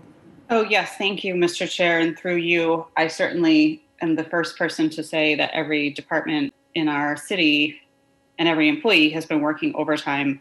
But we are focused right now on this particular division of the Community Development Department. And as Ms. Farouk said, each member of the EDD has more than a full-time job during regular times. We're not in regular times. We haven't been in regular times. And I understand that we have added 40 to 50 positions in the past 3 years, but none of them have been added into this division, even though I think if we are looking to be fiscally prudent, it would make sound financial decision to add in at least a position to really help us get our small businesses back on track. If you think about tax abatements and assessments, right? Like we need to have thriving businesses in our districts in order to be receiving those tax dollars. So I actually think it would be a really sound financial decision and fiscally prudent to add a position at EDD right now. I understand that's not where we are, but I would hope that over the next year, we can really look at this division and figure out how we can add capacity here. As we all know, coming out of this COVID pandemic, particularly as I've said, for our restaurants and our small businesses, it's going to be very, very difficult. And I think the team over there has done an incredible job being creative, but there's lots to do. And I think we could do that with that added capacity. And so I guess that was my biggest question around EDD and wishing that we had more capacity there, even though I understand that the city is recognizing that we may be in a difficult financial and decisions were made. I think this would have been a place where I think we could have gotten a lot of bang for our buck. And so I hope that we can look to add capacity in us for this division over the next year. Oftentimes we do it with consultants or bringing on people to add that capacity when an FTE is not part of the budget. So that's all I wanted to say, but thank you, Mr. Chair. I yield back. Through you, Mr. Chair, I want to assure the Vice Mayor that we're on the same page with that. If the year's coming along and we need additional service, whether it's consulting or we have to have additional staff, we'll be happy to have that discussion. And we've told department head in the upcoming season that we will be certainly open to discussions if there are additional needs. So I think we can get there as we take a look at where we're going. So appreciate that. Thank you. Thank you for the question and the response. The next counselor is Counselor Nolan. You have the floor, Counselor. Thank you. And I just have to say thank you to Clerk Wilson for sending out the questions so that I could have them all in one. This is my first question under this was, by the way, I want to appreciate Vice Mayor's question about economic development. She's been championing us working on this. And as the city manager said, we know that everyone's been working 24/7. This has been a very challenging time. One question I had similar to and building on the question of our economic development work, so much of our sustainability work ends up bringing in people from the outside. And I'm just curious as to how much of that sustainability overall spending is consultants. Through you, Chair Carlone, let's say just looking at our environment and transportation division's budget, so it's not perfectly sustainability. It does include some transportation work, but frankly, since our transportation work really does focus on sustainable modes of transportation, I feel somewhat comfortable clubbing that under the same umbrella. So we have in that division about $2.15 million for salary and wages and $1.45 million towards OOM for a total of $3.6 million. And off that, almost $1 million is consultant support. And that breaks down into about $812,000 on the very clearly sustainability side, and about $265,000 on transportation consulting. And $180,000 out of that 812 is allocated towards net zero related initiatives. So just from the OOM, I would say just the bottom line is about $1 million out of the 1.5 in OOM, 1.45 in OOM is for consultant support. Thank you. And that's for a combination of the consultants who do the various reporting and also the ones who are facilitating meetings. That's all together. Yes, because, sorry, through you, Chair, the consultant contracts typically include technical work and the public outreach related to that particular item. That obviously happens in tandem with staff work. So even the, every element of this, whether it's technical work or it's consultant work, or outreach work, it involves both consultants and staff. And then, of course, staff has to oversee the consultants and manage those contracts. So it's really hard to tease apart 100%, but budget-wise, that's how how the effort breaks down. I'm not sure if I'm supposed to wait to be asked to be called or just... Okay, thank you. I think it would be helpful. We don't have to do this now, but it'd be helpful just to have that later point because often people ask us and and I don't have the answer to the question. So it doesn't have to be even in the budget book, but it would just be helpful to know on all these initiatives what is being spent on that. And it may follow up on this other question that if we're spending so much of this money on these various efforts, if there's ever a way that we could use staff, maybe not the technical reports, but some of the facilitation, then it may well be we'll add more capacity by using our own staff. My next question is, which I'll just read, and I'm sure you're familiar with this, Assistant City Manager Farouk. I've asked you a number of times, and it's very apropos. Often it seems as though there's a challenge to deal with all the zoning issues, which falls to the CDD staff. There is some additional staff anticipated. We talked a little bit about, and I'm just concerned and whether it will be sufficient for the demand. Specifically around the zoning issues, I'm thinking of how often we hear we don't have the capacity to do a full-scale review of all the zoning, as Somerville did, that it would take too much time. There's so many different times when we have brought or we are considering some zoning changes, and there's many, many initiatives as outlined in the book about the number of responses to planning board or other questions. I'm thinking of also, we've often asked, and we heard a lot about in the CCF Alewife discussion about the fact that we haven't had a chance to step back and take the time to bring forward a full-scale zone review for the Alewife district, which the Envision plan envisioned several years ago. So I think the overall question is, how are we going to be able to meet this ongoing in the future? Because I don't think these zoning demands will stop, right? They will just continue in terms of us wanting to approach. Development continues, of upzonings, and there's also a real appetite for us being able to have the time to take the Envision overall for the city and Alewife and other individual planning efforts. And through you, Chair, to Councillor Nolan, I'll take that. There's multiple questions rolled into that, so I'll take those one at a time. In terms of just the basic question about capacity around zoning, so our capacity has in fact increased quite a bit. So we used to have 3 zoning staff, and since 2018, that number has gone to 5 zoning staff. So it's almost doubled, admittedly, starting from a small base. But we are currently down a person with the retirement of Liza Payton, but are actively working to fill that position and hope to have somebody in, start interviewing soon. So if you look at how much zoning work has happened in the city, if we look at a few years past and average that out, the council has typically adopted about 3 to 4 zoning petitions.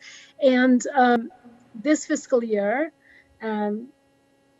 you as a body have adopted 6 zoning amendments already.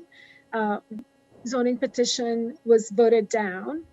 There are 5 others that are pending and might still be adopted. And if you even adopt half of those, by the end of the year, there might be 8 to 9 zoning petitions that be adopted, and that's twice as many as have happened in past, the typical year in the past. So both our capacity and our output have actually increased significantly in recent years. And then to get to some of the other questions, actually, there's one more thing I would say, that we are also devoting some of that increased capacity in the Zoning and Development Division to priorities that the council has asked us to work on. So we have now a development economics consultant and have been working on those reports. And I just want to take this moment to touch on a point that came up in the last question about, can we use staff to do some of these things? I just want to really emphasize, and this is probably true of every department, not just CDD, when we hire a consultant, there is actually a significant amount of staff work in tandem with the work of those consultants. So there is contract management, but there is also a huge amount of intellectual work that is being done at the same time by staff on those efforts. And certainly also working on outreach when those when that's warranted. Not in the case of development economics, because that work the outreach happens through our council and planning board process in those instances. But in any event, so that is a whole new area of endeavor that our zoning and development staff have taken on. We're also working on the Climate Resilience Task Force, which is being staffed by our the Climate Resilience Zoning Task Force, and that work is being staffed by zoning staff. So there is, in fact, a lot more efforts that are underway that are taking up that capacity. With regard to things that have, examples like a zoning overhaul, and Somerville was noted as an example. I will say, and I've been the one to say that taking on something of that magnitude would mean a slowdown, if not a stoppage, on some of the other zoning endeavors that are desired. And that's actually exactly what happened in Somerville. Their effort did take about 3 years, maybe even more than that. And they did really slow down on everything else in the zoning realm, aside from development review, during that time. So it's not a function of capacity. It's just a pragmatic thing that when overhauling the big picture, you shifting the baseline by then adopting smaller changes actually then works counter to the bigger effort that's underway. So that's why that is a tension that will need to be, if that's desired, that will need to be dealt with, and we will all need to reach agreement on whether if we want to do a big overhaul, that then there will need to be a slowdown on some of the smaller items and amendments that are desired. And with regard to Alewife, we can certainly take that on. I would say that we don't think that, and this may be our fault, but I don't think that we've heard a uniform consensus on what is the direction. We've heard some folks be really supportive and to take on the Envision Alewife plan as it is and figure out and move to zoning. But we have also heard from the council as well some reservations about the plan and the vision that's being that is to be translated into zoning. And I would say it would be not a good use of time to start on the zoning before we have agreement on the vision. So I would welcome additional discussion on alewife so that if that is in fact a desired direction, that we agree on the vision and the plan, and then we'd be happy to move to the zoning if that's the desired priority from the council. Any follow-up, Counselor, before we open it up? No, I appreciate what I'm hearing from you is that there's obviously balancing a lot of challenges and you need a specific directive to work on it. And I do think the question of envision may have changed partly with the pandemic. And it is our plan for the strategic plan for the whole city. And we have been assured, and I know you are all working hard to implement various parts of it. So I think we do need to make sure that if you are waiting for some additional direction, that we owe that to you then. But on this question, I'm done, Chair Carlone. Thank you, Counselor. We have two additional counselors who have questions. Truthfully, we don't know which one came first. We weren't watching the screen.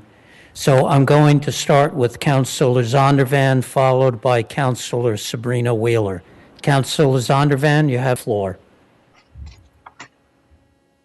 Thank you, Mr. Chair. Just wanted to follow up on the previous question, and I'll preface my comments by acknowledging that everybody's working really hard. I get it, but we're just not seeing the results. And in the case of zoning, part of the reason that we're seeing so many zoning petitions is that both on the development side, people are buying properties on spec and then, juicing what they can build through an upzoning.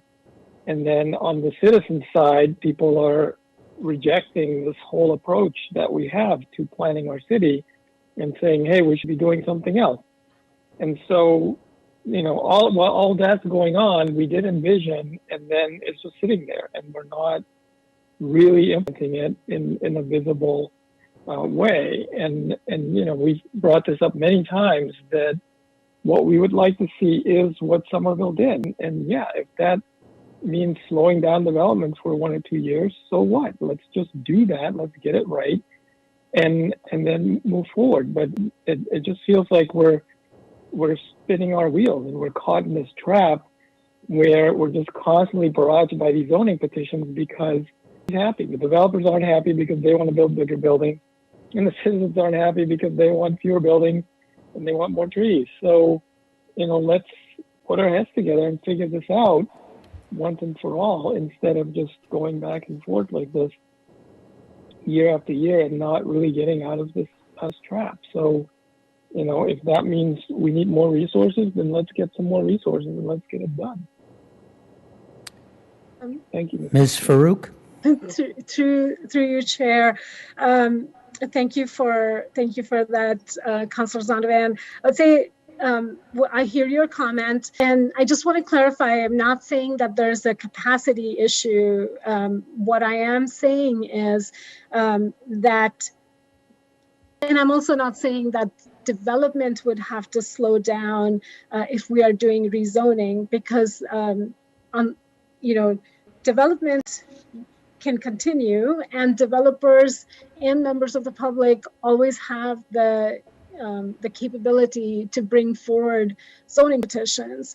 It would have to be a council decision on how then they want to, whether they want to take those up or not. And I will also say that big planning and even with a lot of consensus can still be modified by a citizen or a developer sponsored petition very soon after that.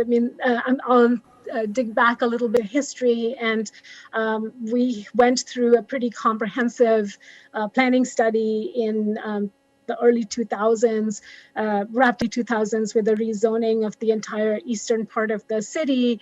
And almost immediately after that, that was when Alexandria first moved to Cambridge, and they purchased a large tract of land and rezoned and filed a rezoning petition, I would say 6 months to a year after we had just rezoned it. And that was something that then got adopted and overturned many of the zoning principles that had just been adopted. So there's no stopping that momentum. That can always happen, no matter how we have planned and how much consensus we've built. But just to go back to Envision for a moment, I just want to say that we are working on many of the Envision recommendations, because keep in mind, there are zoning recommendations and then there are also some non-zoning recommendations. So we are in this coming year anticipating starting a Cambridge Street planning study. We'll be working on citywide design guidelines that will modify and supplement the design guidelines that are in Article 19.3 of the zoning. We're working on privately owned public space and coming up with design guidelines and signage to really make that feel as public as possible. We have, of course, been working on climate resiliency work, both through the CCPR and through the Resilience Zoning Task Force, continuing on net zero.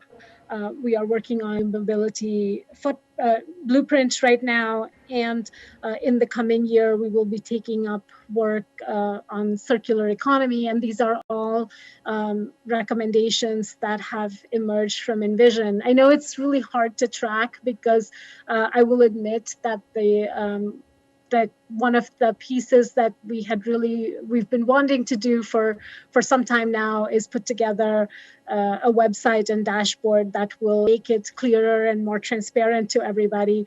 It's just that is a joint effort between CDD and IT, and clearly some folks who are part of that work effort have been involved in supporting the city in other. During the pandemic, we've really had to need to shift and pivot to support all of these other efforts as we've all gone remote and so forth. So it's only now that we are switching back to this, and we hope that we will have that website that people will be able to see how those recommendations are proceeding later this year, maybe end of summer, early fall. Counselor, I'm going to move on unless you want to say something else on the subject. Thank you, Mr. Chair. I do appreciate the response, and I certainly understand that anyone can file a zoning petition. But I think we do need to really reconsider how we're I think part of the point of doing a more comprehensive planning process is that we do build up that consensus, and it doesn't guarantee that nobody's going to override it with the zoning petition, but it does put some stakes in the ground as to what we are likely to accept and what we're not. And without that, we're just going to continue to get, pushing the envelope. How much are you willing to take? How big a building can we plop down here? And I do think that a more comprehensive planning process is helpful, and a more holistic planning process. And I've said this many times that, Envision has given us the start of that process, which is to outline what our goals are. But the really key part of that process is a continuous evaluation of what are we doing and how does that align with our goals. And again, I get it. The pandemic has turned all of our lives upside down. So I'm not criticizing what did or didn't last year, but looking forward, we just really need to figure out how do we make this a more holistic planning process that really involves the community continuously, not just one time, and that really puts some clear stakes in the ground as to what we're looking for in terms of our buildings, in terms of our open space, our canopy, so that we get more of what we want and not more of what we don't want. Thank you, Mr. Chairman. Thank you, Councilor. I generally agree with that comment, and I think Ms. Farouk does too. This is a difficult problem with the city that's bursting at its seams. I do think Envision gives us a window, and I do firmly believe the council has the policy right to determine what kind of development is most appropriate, based in part on Envision and based in part on impacts of different kinds of development. And I think that's what we'll be bringing up, and I hope Envision Part 2, if we want to call it that, we'll get to that in different meetings and discussions. So Councilor Sabrina Wheeler had his hand up as well. Councilor, you have the floor. Thanks, Mr. Chair. Through you to Ms. Baruch, and thank you to the Community Development Department for all the work CDD does for planning and economic development, affordable housing. I think so many of the city's challenges are sort of planning and community development challenges, and so we have the staff there. The question I had was sort of a follow-up on this line, comprehensive planning and zoning, and I hear the idea that it's a little bit of staffing, sort of figuring out priorities in terms of one-off petitions versus comprehensive zoning. And that if we wanted to shift towards comprehensive zoning and away from petitions, that would be a trade-off, and that's a decision we have to make. I guess I'm just putting myself also on the side of really wanting to do a comprehensive rezoning, like Somerville has done recently, or places, and that is a trade-off I'm completely fine with. I think some of the petitions that are coming to the council are not great. I'm specifically thinking of a couple of the developer petitions recently, like the one at Alewife that we spent probably hundreds of hours collectively on, between city council hours, staff hours, and then didn't pass. And so what was all it for? Or the petition that's just started to come through in Kendall for an office tower that doesn't have any housing in it, which is kind of in a city that has an affordable housing crisis, a housing crisis, that you would propose another office tower without any housing. But almost can't blame the developer, because our zoning doesn't really make clear that this area of Kendall, like every area in the city, should have housing. And so, that's absolutely why we've got to be doing comprehensive zoning. And the piece on sort of time spent, I stay in pretty close contact with city councilors in Somerville, and the amount of time that seems like our council spends on zoning petitions versus the city council in Somerville is a lot more in Cambridge, and some of that may just be because we're a more attractive place for development, but I have to think some of that is because they've done a comprehensive rezoning, and so folks know what they can build and what they can't, and they're not trying to override that, all like we see here, where the current zoning is out of date, and so folks feel like they can ask for an override of it a lot, and so we end up spending a lot of time on it. The question I had was, when CDD is looking to hire zoning staff, like there's a vacant position now, I imagine there's a trade-off a bit, but sort of hiring folks with the expertise to drill down at the block by block level for these one-off petitions versus folks with expertise and sort of citywide planning in terms of a comprehensive rezoning. How are we thinking about that in terms of hiring and allocating budget for salary for bringing on folks? Are we thinking about that trade-off, or are we just sort of assuming folks will be good at both? I'm sort of interested to hear about how CDD is thinking about that. Through the chair, and I might ask Jeff Roberts to join me a little bit in responding to this question. But I would say there is not a distinction between people who zoning comprehensively versus block by block. Like, zoning folks need to be able to actually think logically from the start of what is the goal that is trying to be accomplished, and then how to convert it into actual regulation. And I think that's really the biggest skill that that as somebody who has a zoning expertise to have, and that can work on a very discrete problem, but it can also work on something that is really complicated and multifaceted. It's really, I think the issue that you're raising might potentially be more from a community planning side, but even there, I would say that the skill set is actually very similar, and it's a matter of then modifying the specific outreach strategies and the scaling of it that is different. But I'm going to look to Jeff to speak a little bit to the kinds of skill sets that we are looking for from the next staff person in zoning development. Mr. Roberts?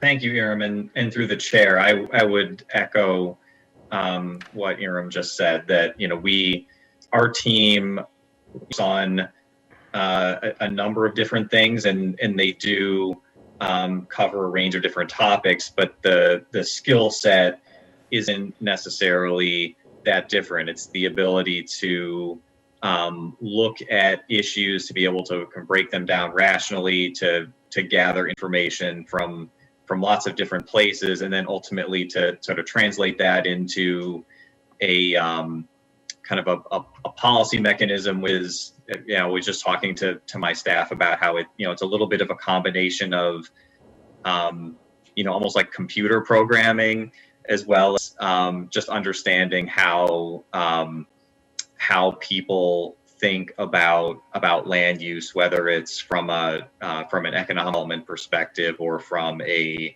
architectural perspective, or an urban design perspective. So it really is. It's not so much about having expertise in one particular area, but being able to take sort of planning concepts and translate them into workable regulations and policy that gets to the right kinds of outcomes. And the other thing I would note is that we're, as a team, we're not doing this alone. Pretty much everything we're working on, we rely on the expertise of our say our environmental planning group when we're working on climate resilience or sustainable design and development standards, and we're working with the economic development division when it comes to retail and small business, and we're working with transportation on a number of different issues. So we're always relying on the more particular topic area expertise that we have available in our department, which is fairly extensive. Thanks. That's helpful. I'll yield back.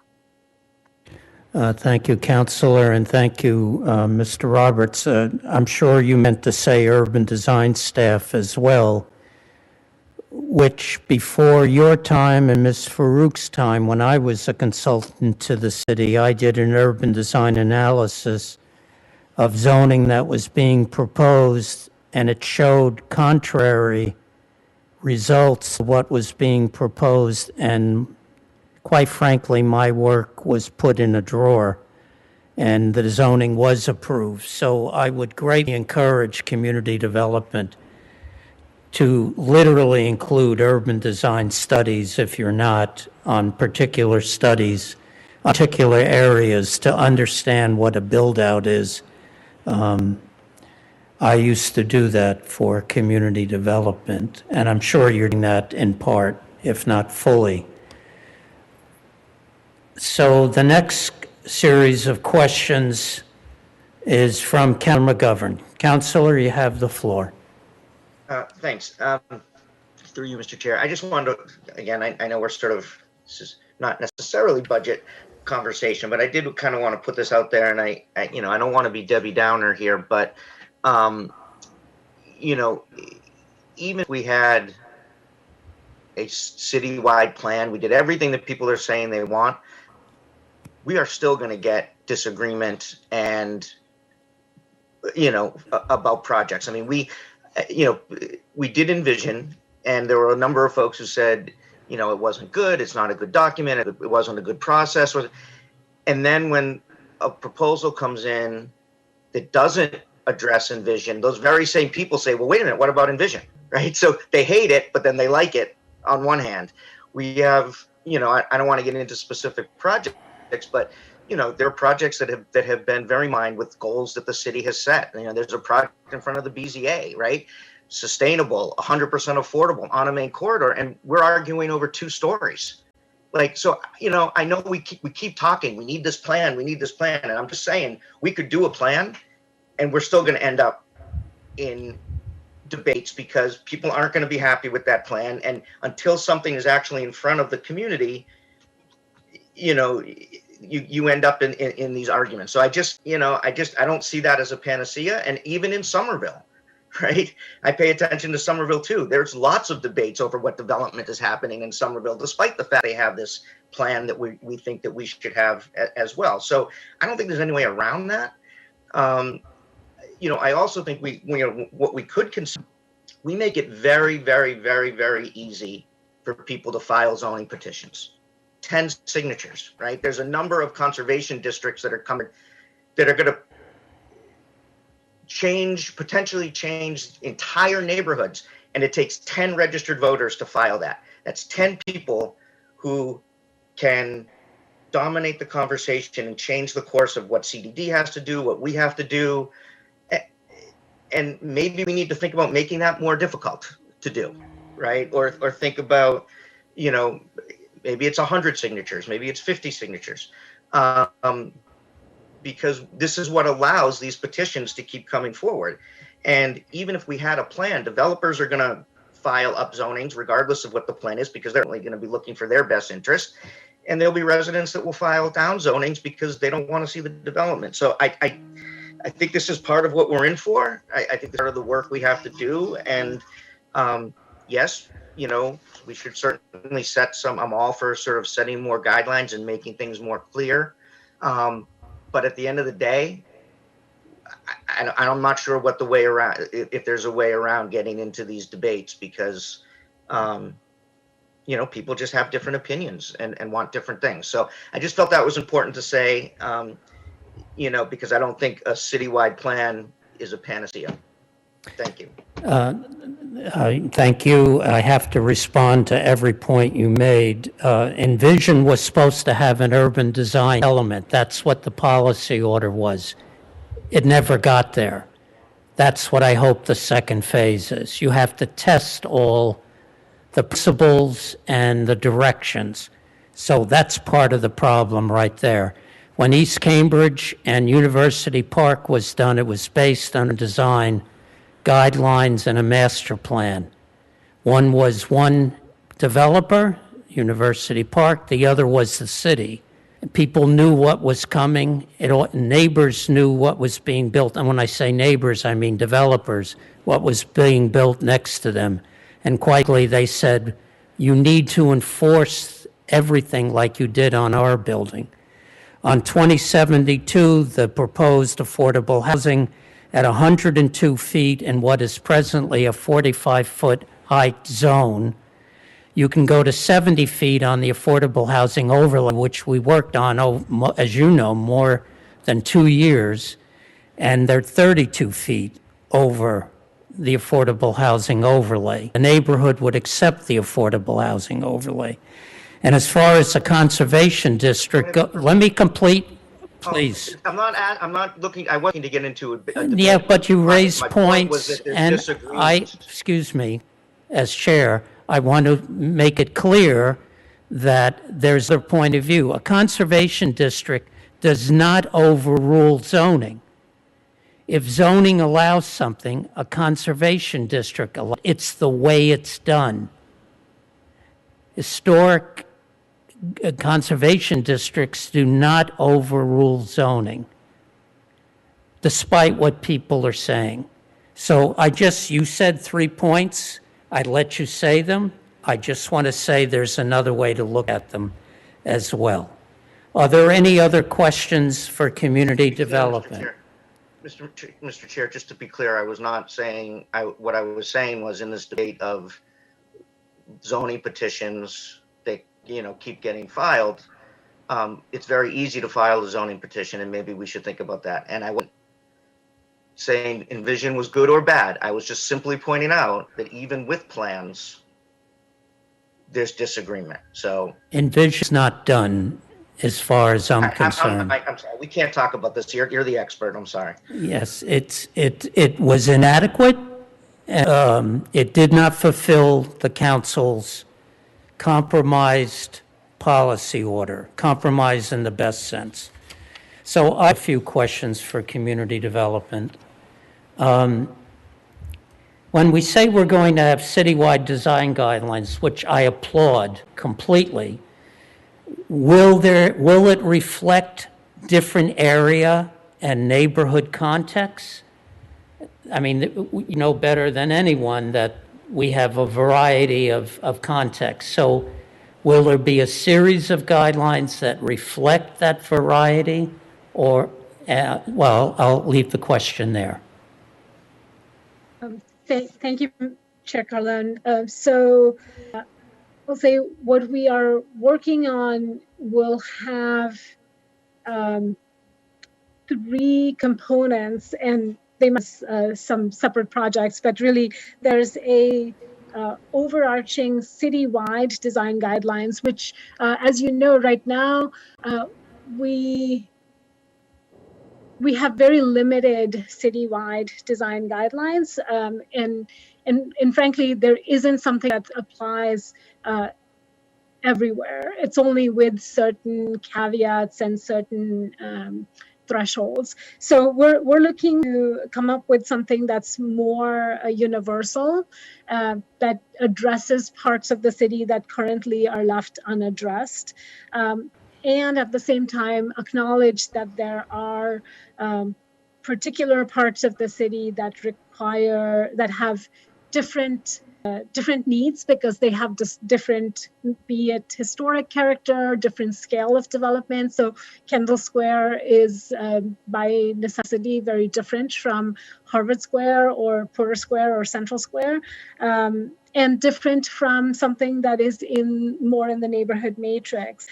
So we will have, the intention is to have citywide, and then also have some area specific guidelines for particular parts of the city that modify those baseline guidelines. We are also working on some design guidance for public realm, which will be a little bit separate and will guide both the city's work as well as when developers are doing work that interfaces with the public realm. Good answer. Thank you. City's open space plan. I know Envision has policies. Is there actually a plan per se? So, thank you again, Mr. Chair, for that question. I would say the way that we are looking at open space planning is to look at a few different. One is a needs assessment perspective. So look at where different parts of the city where improvements are needed to open space, or where there might be potentially dearth of open space, and then to be able to think about that either through city intervention or really more often than that through working with private development. Then related to that, we are looking at how when open space gets developed through public-private partnerships or through redevelopment of an area on private land, then how can we make sure that that feels truly public? So having some guidance and design standards for privately owned public space. But we are also doing an update to our open space plan, which is a every 7-year cycle that we have to do this plan for this. And it looks at inventorying what we have and what's needed. So we are going to be taking that up in this coming year. And we'll be looking at it through a few different lenses. So looking at improving connectivity, looking at existing open spaces and how those can be improved to better serve the community. There is obviously thought to how we might look at new spaces. Always a very challenging prospect in a city that is as built out as ours, and with very few opportunities for creation of new space. But we'll also be looking at it very closely from the lens of equity, looking at who is being served, who is in the catchment area, our community profile, looking at community resilience, how our open space network can support public health and access and resilience. So when public health was here, Claude spoke a little bit about community resilience, and that's something that we are partnering very closely with both DPW and public health on. And the work on the open space planning is really going to be taking those principles and looking at the open space network through that lens. So we expect to have both a kind of a more technical piece of it, an evaluation piece with objective standards, and then a very robust community engagement process that really solicits feedback from the community in terms of how they use the space and how it can be, how the network can better support the needs of the community. I would say that that's the plan for this coming year's open space planning work. I look forward to it. Thank you for that. Mr. Clerk, are there any other hands up? Okay, so we are. Councilor Nolan, you've raised your hand, please. Thank you. I had two other questions in this area. Are we? Well, we try to limit it to 2 questions each, but, Okay. But Councilor Nolan, pick one of the 2.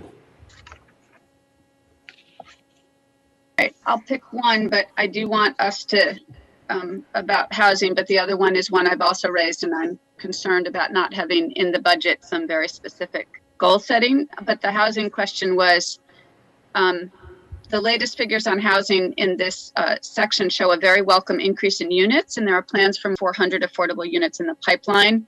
And these are consisting both of new rental units from existing housing and inclusionary units, but only 15 were home ownership units. And yet, certainly this council and the community, and I know the city has been working on an increasing call for more opportunities for home ownership. So can these goals be increased? And I also hope soon we'll be taking a break. Thank you for that question, Councillor Nolan. Through the chair, we certainly have heard loud and clear from the council that there is a desire to focus more on home ownership.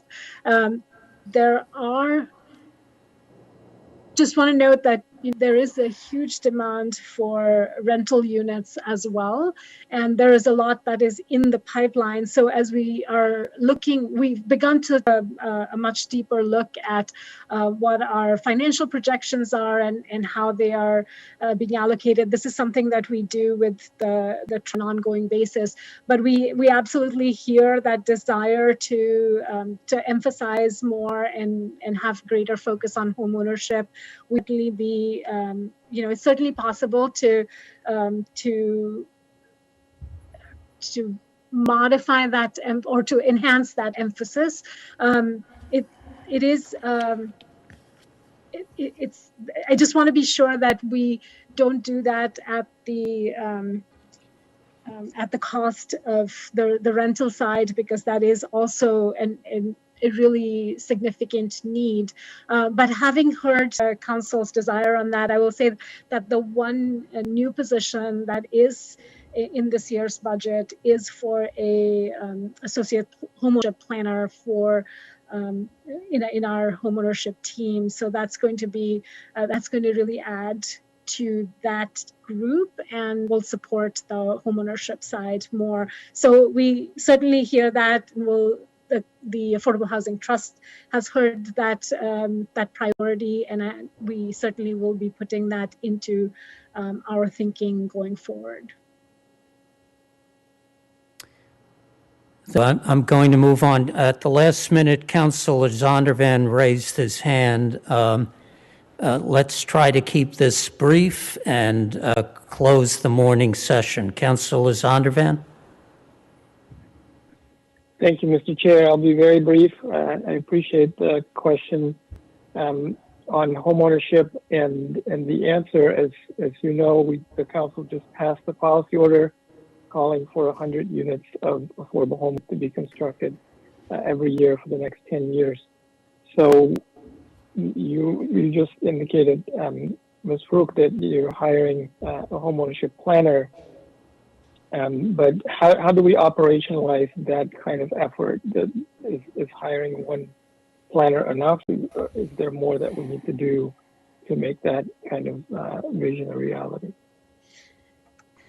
Yeah, through Chair and Councillor, it's a big and challenging question, because that is, a tenfold increase, almost, or eightfold increase in what is the current output on the homeownership side. So it's not going to be as straightforward as just hiring a planner. I think that planner is a good foundational piece, but really I think there is a lot more discussion that is needed on this topic, so that we can fully understand and determine what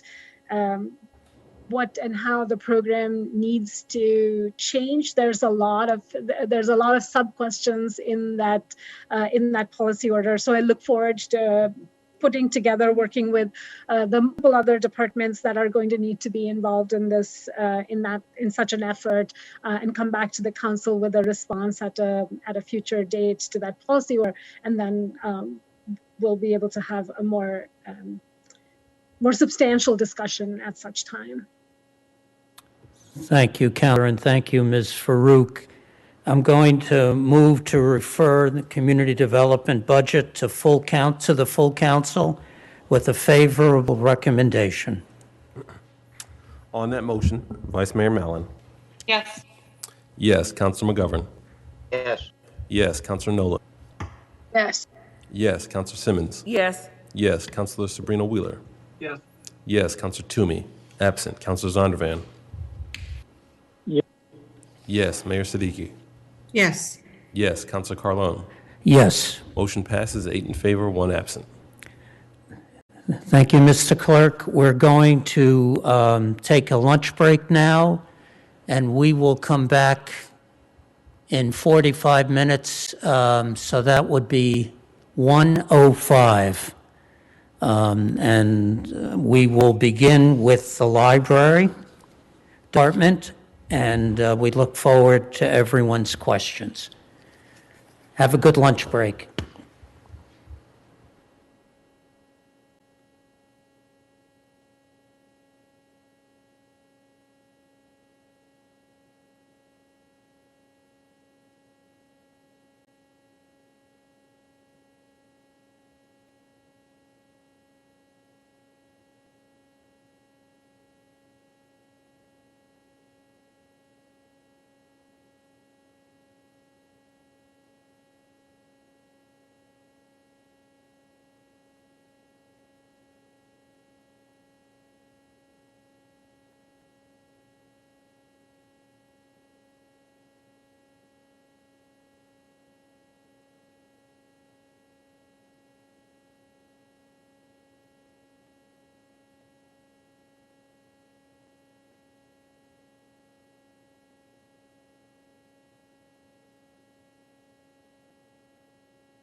Welcome back, everyone.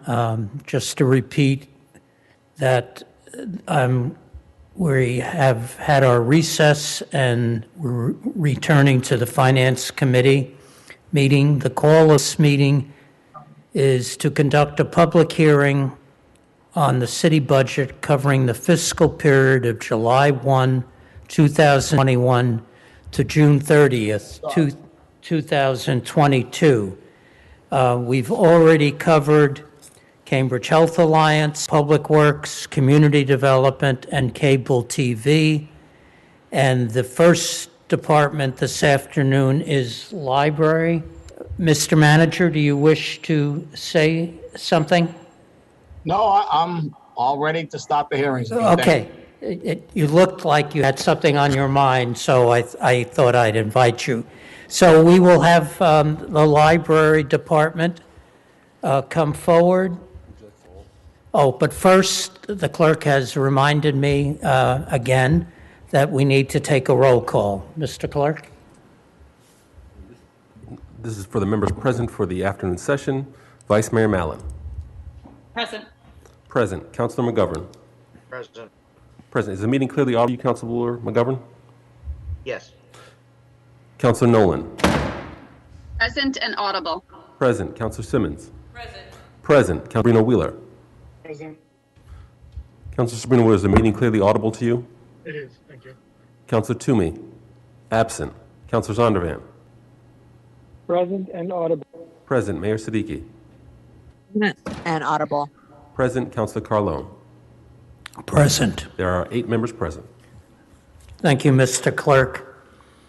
So in our list of questions, the first listed question comes from the Vice Mayor. Vice Mayor, this is the Library Department, and you have the first question. Thank you, Mr. Chair. Through you, I'd just like to give the opportunity to Dr. McCauley if she'd like to introduce any of the members of her library staff that are here with her today. Through you, Chair. Thank you so much. Yes, I'm delighted to introduce Joy Kim, our wonderful Deputy Director, Jason Yee, our Assistant Director, who's also pretty great, and our amazing Bill Courier, who is our Manager of Finance and Operations. Thank you, and welcome to all of the library staff that are here today. Thank you for bringing this budget forward. I just had one question, really, maybe two.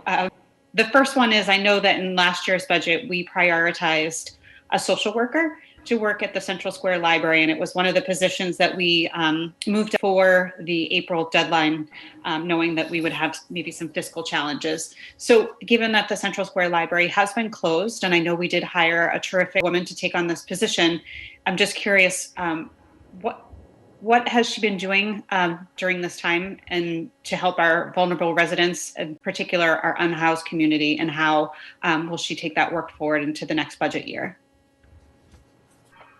Thank you so much for that question, you Chair. We have been so fortunate, thanks to everyone's support, to hire Marie Mathau. She started in March. Her position was not filled initially due to the pandemic. Marie has just been fantastic. During her short time with us, she's been onboarding with both the library and library staff, as well as across the service provider community. So she's reached out and met with over 20 groups, area service providers, and she's also been tapping into the national network. There's a whole national network of social workers in libraries. And she's been connecting specifically within the local community of social workers, including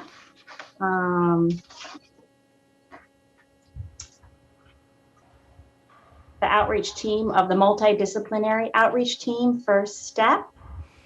And she's been doing direct service with patrons who are referred to her by other library staff for specific issues around housing, benefits, etc. And she has been working to build relations with unhoused folks in the immediate vicinity of the Central Square Library. For example, people who are sleeping outside on the Pearl and Franklin Street sidewalks. She's also working to create a formal process for patrons to schedule time to meet with Marie or referred by other people, for example, library staff. And she is also, that is, it goes back and forth. So she's also working on providing warm handoffs with other city programs. And she's creating this process for patrons. So she's already really wonderful strides, and we're looking forward to how she builds out the program. So, she's designing this from the ground up, and we're looking forward to keeping abreast of her good work. Thank you. Thank you, Mr. Chair. Through you to Dr. McCauley, it sounds like she's jumped right in and really trying to immerse herself into the community, which is wonderful. I think this has been a long overdue position in the library, something that's been very, very needed, especially those warm handoffs to other services, and those, it sounds like she's doing direct service in person as well. So I look forward to, continuing to hear updates about work and the good that she's going to be able to do for the Central Square Library. And speaking of the Central Square Library, I have one other question. Is prior to the pandemic, I know Bill kept me very up to date on what was going on at the Central Square Library with some of the renovations that were happening. I know there was some cosmetic renovations to the kitchen area, to the lounge area, to some of the other community rooms. Do we have a sense of when that work will start again and a timeline for completion? Because I know there's a lot of people that are really eager to get back into that Central Square Library, but I know this work is ongoing. Thank you, through you, Chair.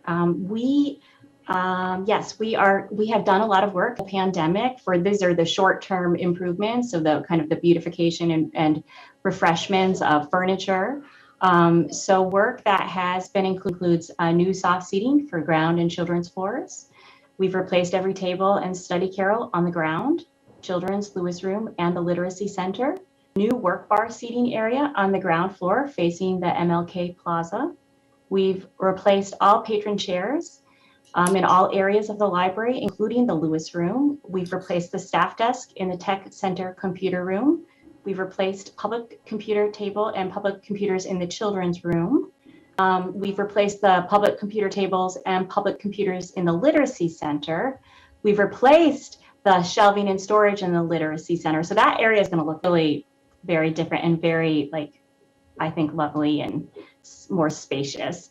We've replaced the oversized storytime stair cushion in the children's room storytime area. And if you recall, those were very worn down and heavily used. We now have new colorful, fun-shaped soft seating in the children's room.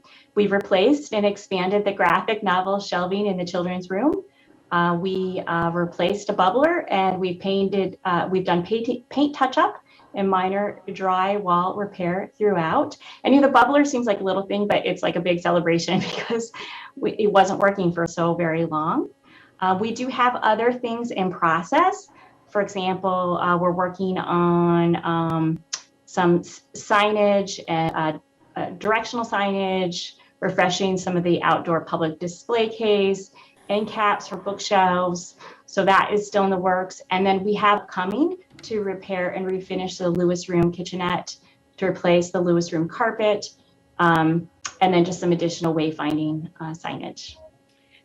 Thank you, Mr. Chair. Through you, I feel like there was going to be a lighting study as well, some additional study to figure out what we could do to change the lighting in there to be a little bit less. Yes, we do have lighting recommendations as well. That was just part of the initial look at it, but we are not prepared to do implementation yet. So there are lighting recommendations, but it's not included in this budget because they haven't been brought forward at this point. Yeah, so I'm happy to talk about this now or for the public investment section, but there are plans to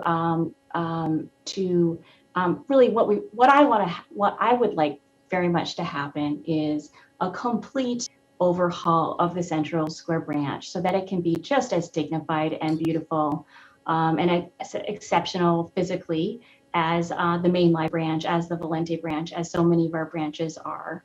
I think that the community deserves that. And so my hope is that, and I think that we are putting together a package for an appropriation. And the very first step is to actually do a proper building program study.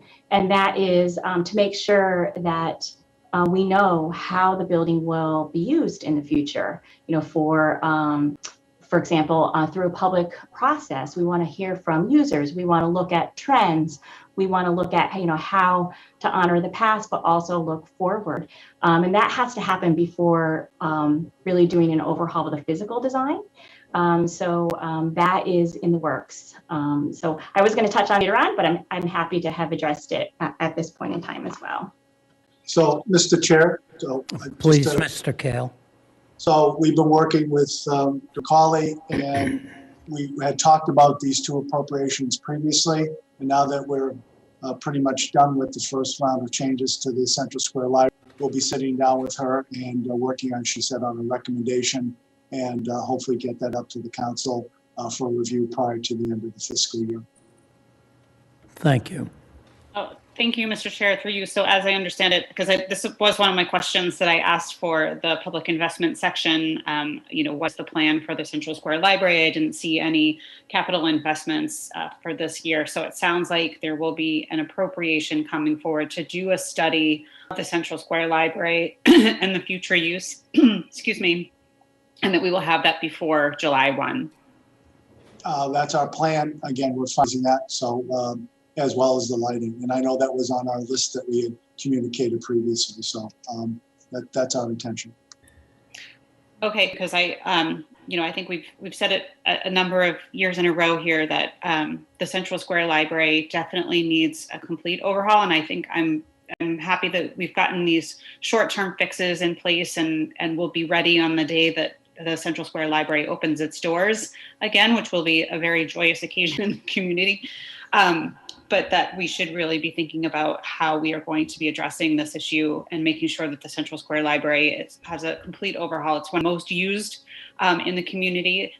It's the most used branch library in the community, and it is served by so many different neighborhoods. So I'm excited that we are thinking about really moving this forward. So I didn't see it in the capital investment this year, but I'm glad to hear that it is coming forward as an appropriation soon. So those were my two questions. Thank you, Mr. Chair. I yield back.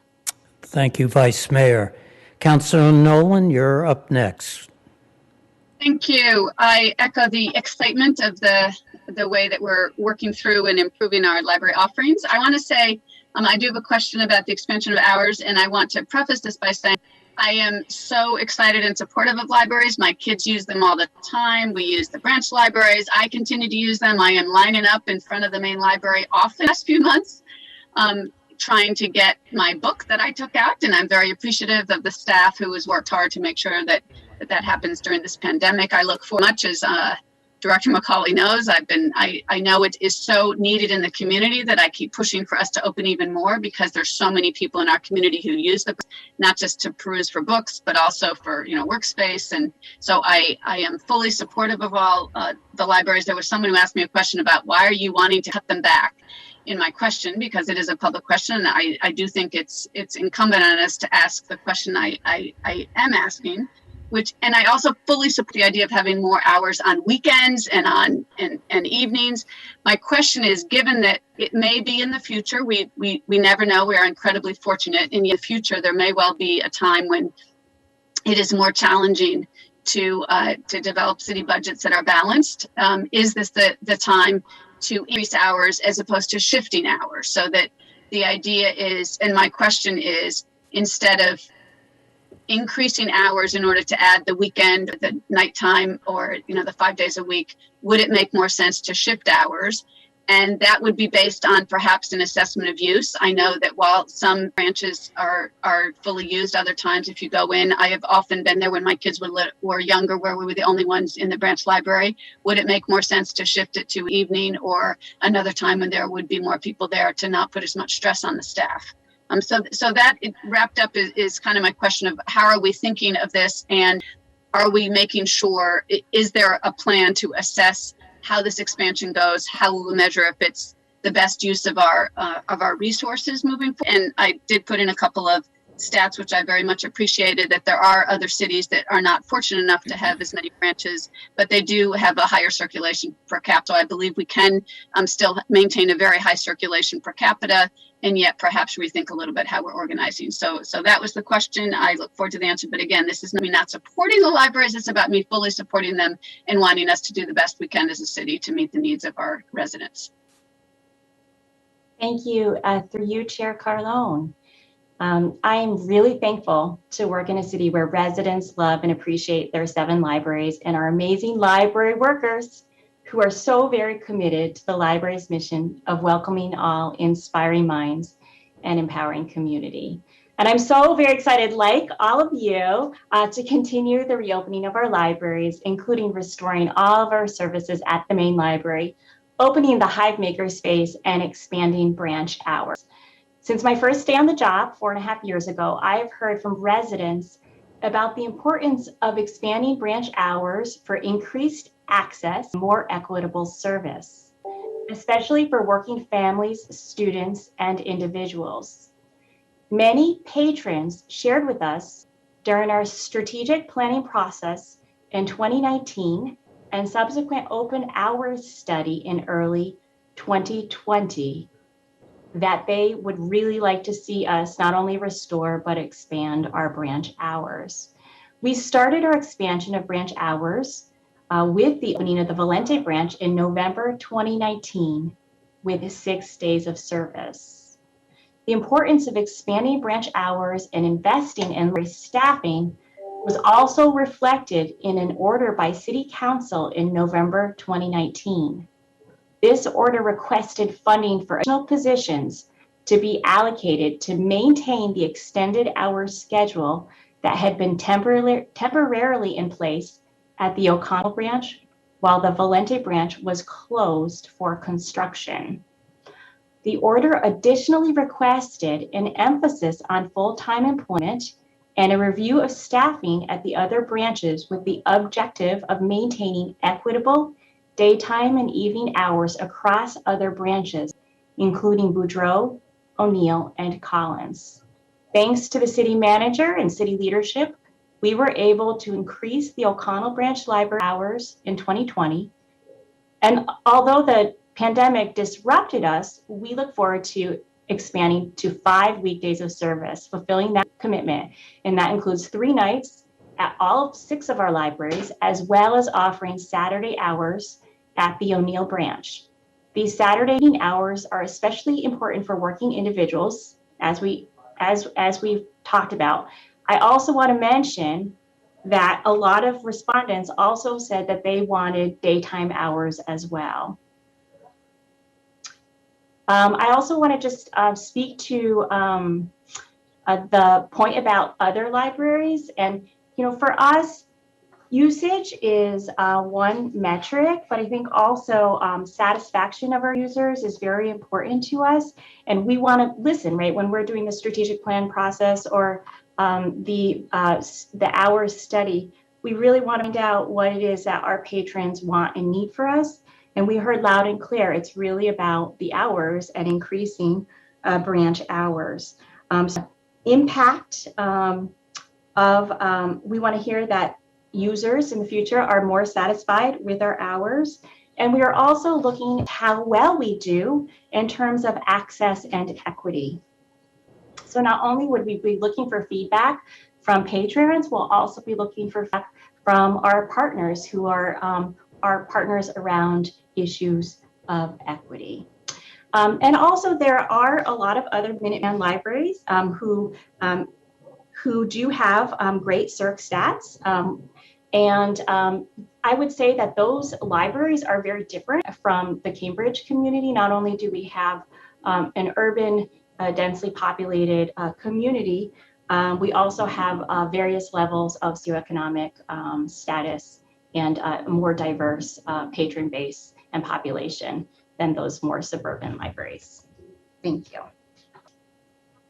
Councilor Nolan.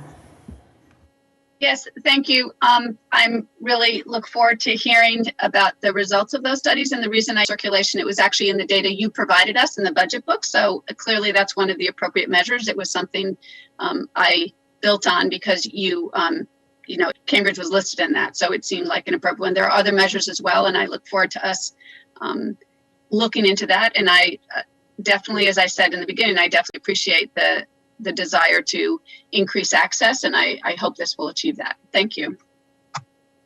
Thank you, Councillor.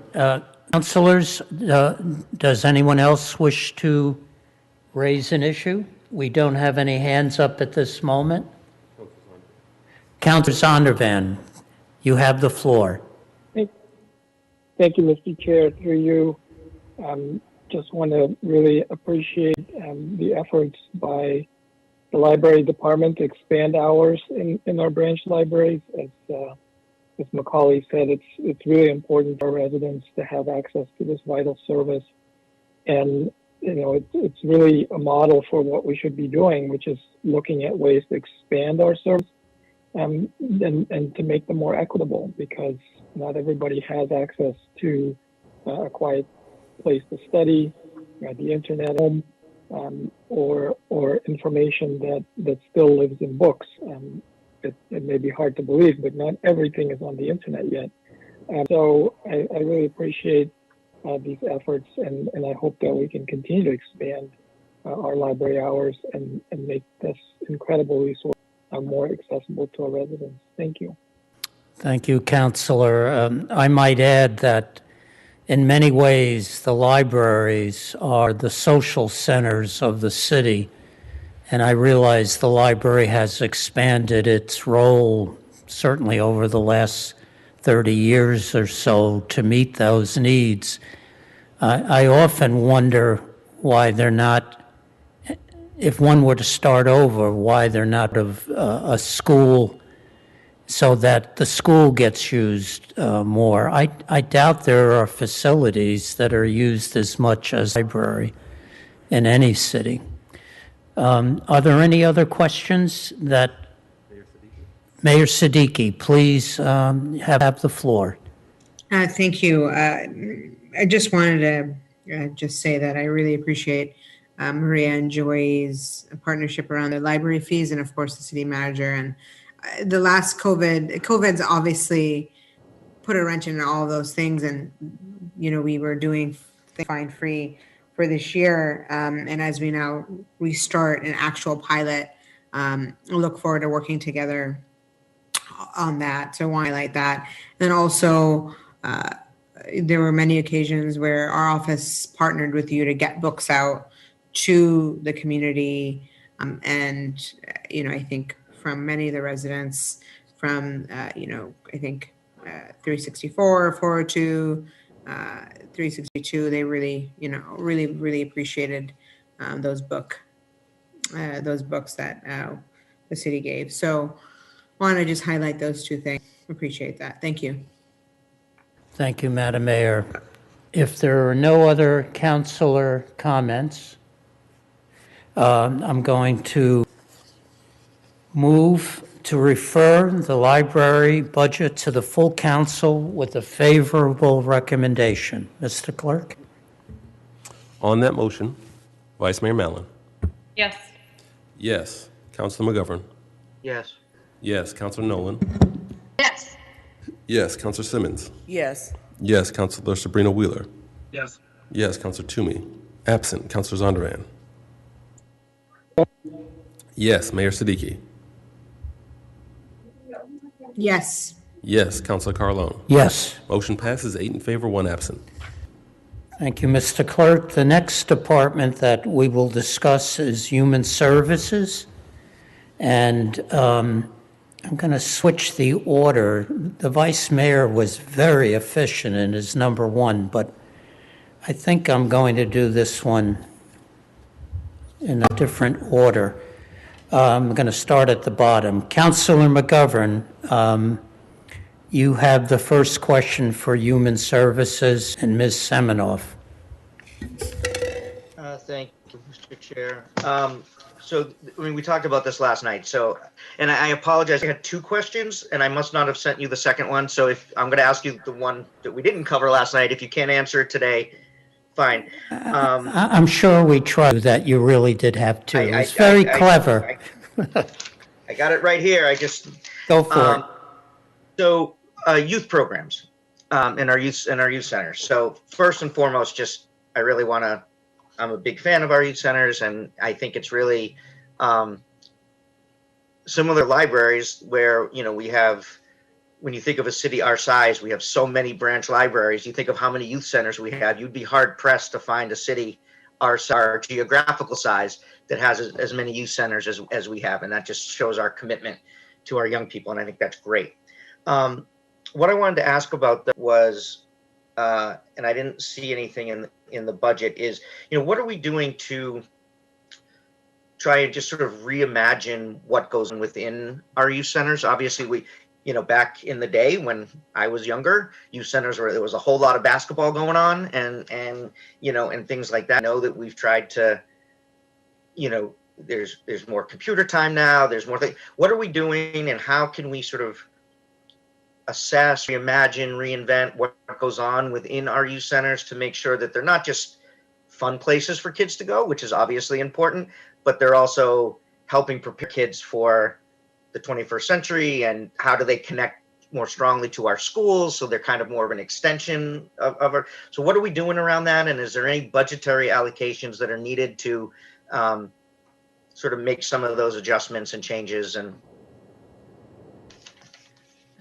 through you, Mr. Chair. So I can start, and then I may need to call on some of my colleagues to provide a little assist here. But let me just say that as panelists with me today are our three assistant directors, Michelle Farnham, Sue Walsh, Janice Alger, and our terrific fiscal and budget person, Giovanna Alvarez. We have in the, I don't know, peanut gallery, as attendees, a whole lot of our other leadership staff who are here. So there's been a lot that's happened both pre-pandemic and during the pandemic to reimagine some of what's happening within the youth centers. And I would say that two important pieces here, and I think it's worth another conversation a longer conversation at another time. But for the last several years, the youth programs have been working closely with the high school around particularly their deep support for Black and Brown students, and working with the deans at the high school around the depth of the relationship that many of our youth staff, who are largely reflective of the students who are at the youth centers, have developed with our teams, and interesting relationships developing as our staff were in the high school and walking through the halls with some of the deans and the students coming up pre-pandemic, and, you know, clearly deeply connected to our staff. And there's been the beginning of an effort led by Melissa Castillo, who heads up our youth programs, to work with the schools together with deep work being done with Leslie around creating student success plans through the youth centers for students. And there's a lot more work that the high school's interested in pursuing that work with our staff. Throughout the pandemic, you know, we've run a variety of internship programs through the youth centers, which were in-person opportunities. And the work that's been done by our staff, largely remote with some in-person outdoor gatherings during the deepest part of the pandemic, to support our young people, and particularly to provide social and emotional support to our young people. I think I spoke about this perhaps on one other occasion, but the work that's been done through the More Youth Center with young women, particularly and largely young women of color, who have been writing poetry and who have been sharing their poetry. We're about to run another summer program. We ran the program last summer and continued it throughout the fall and the spring. And what this meant to a lot of our young people, the depth of the connection and the depth of the sharing among the young people has been critically important. I think many of you know about our Boys to Men program, which has been around for a while, and the deepening of that program across this year and continuing this summer. And the individual who runs that program has become a major force in training staff through our community-based agencies as well.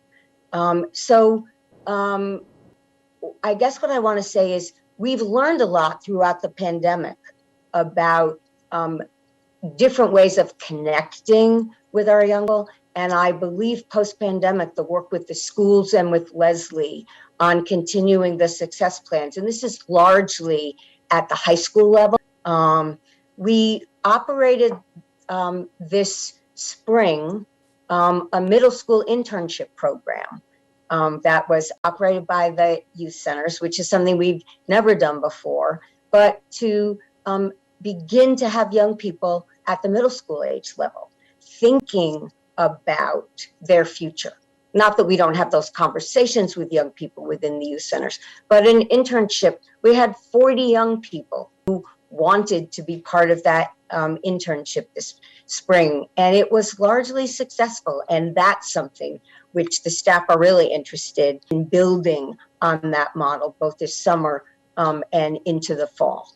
And there's another relatively recent change, which will continue to grow, is we've always run collaboration between the Office of Workforce Development and the youth centers, a program for 14 and 15-year-olds in which they essentially designed their own intervention, whatever it was. And we've been working for the last 2 years with the National Design Museum in reinventing what that program looked like. And there are right now, last I saw, and I will forget the name, but it's Millie boards, I think. I went to look at some of these. We've got, I think it's 12 different groups operating through 3 of the youth centers in which people are designing and creating and using the design principles to push their own thinking. So I would say that there's been an enormous amount that had begun before the pandemic, and that has continued and will get modified as a result of what we've learned in the pandemic. Counselor? No, thank you. Thank you for that. I didn't know if any of the staff had anything else, but I really appreciate it. I know there's so much going on, and thinking about how we can, as we move forward, just thinking about how we can continue to, not only the social emotional piece and the community building piece, which is huge, but the, having the opportunity to use our youth centers as a way of helping bridge the gap between Kendall Square and many parts of the city and other things in ways that we can, again, just sort of think outside the box and reimagine, what the programming is. So again, I thank you, big fan, but also obviously want to think about how we can get better and move forward. Appreciate it. Thank you. The next counselor. Well, I do want to say that the areas that Councilor McGovern highlighted are in many ways the shining example of your office and what the office has succeeded in. And I don't see how any city comes close. So you should congratulate your whole team on that. The next speaker is Councilor Nolan. Thank you, Chair Carlone. We did go over some of this question earlier. I do have another question that hopefully won't come as a surprise, but I just want to reiterate, I know everyone's been working really, really hard, and I know we want to get there. hope that very soon the timeline that we talked about last night is going to be coming forward, and you'll surprise us with a quicker timeline than you think you could do, because we have storefronts, we have youth centers, we have so many spaces in the city where I know space is a problem. I also know that the pipeline of teachers and high quality full is, and yet we've been working so hard to develop a pipeline within our own group of young people who graduate, who we can compensate them properly and be a beacon for truly universal pre-K with a hybrid situation. So I don't know if there's more to add to that, because we did talk about that last night some. I don't know if anyone on the staff wants to add to that. That was my question, and then I had one more about coordination. I think that through you, Mr. Chair, I want to be clear that I completely understand the urgency that Council is presenting here, and I ultimately think that the timeline for us to come back and present what are the major decisions that need to be made in order to move forward, I think is critically important. And I just want to say that there are two different issues, and they're not unrelated. One is the urgency that the council is expressing about just go get this storefront and set up a program in it. And I hear that piece. But the creation of a universal pre-K program for every 4-year-old in the city, and the work that needs to happen at the schools as well as in the city to do that, I don't want to mislead. I will come back with a timeline, but I don't want to mislead the council to believe that may well be able to move more quickly to do some pieces. But a full rollout of a universal pre-K for every 4-year-old in the city is an enormous undertaking, which I welcome. I am eager for us to move on that, but I just don't want the council to believe that in 2 months I'm coming back with a plan for how in a year from now we will have every 4-year-old in the city in a universal pre-K. That's all. I don't want to leave this meeting. I'll be happy, but I don't want to be misleading you about what that could look like. I appreciate that. And maybe the answer also, we all know you were at probably, when was it, 15 years ago, the Capuano Center in Somerville started. Maybe it's really time for us to include that in our planning. I also, as someone who supports, the work we're doing in the public schools, have also said publicly, it's fine by me. And there's a lot of early educators who think that this should not be part of the school district, because 3-year-olds have a very different psychological and emotional need, and the danger of it sliding over into this and being run by the school department. They will do their best, but the entire culture there is different. It's about learning. The test culture starts really early. So I'm happy if this stays within DHSP, and if the answer is we desperately need to find a place to build our own Capuano Center, which I know many of us have heard about and said for years. That serves 332 children in Somerville. It's an incredible facility. When we talk about the universal pre-K here, it's only a few hundred kids, more. And so I'm just hoping, I don't expect you to come out and say, yes, we're going to solve this in 6 months, but I just do hope that, I know we're all working on it, and I stand ready to do whatever it takes to ramp it up. Thank you.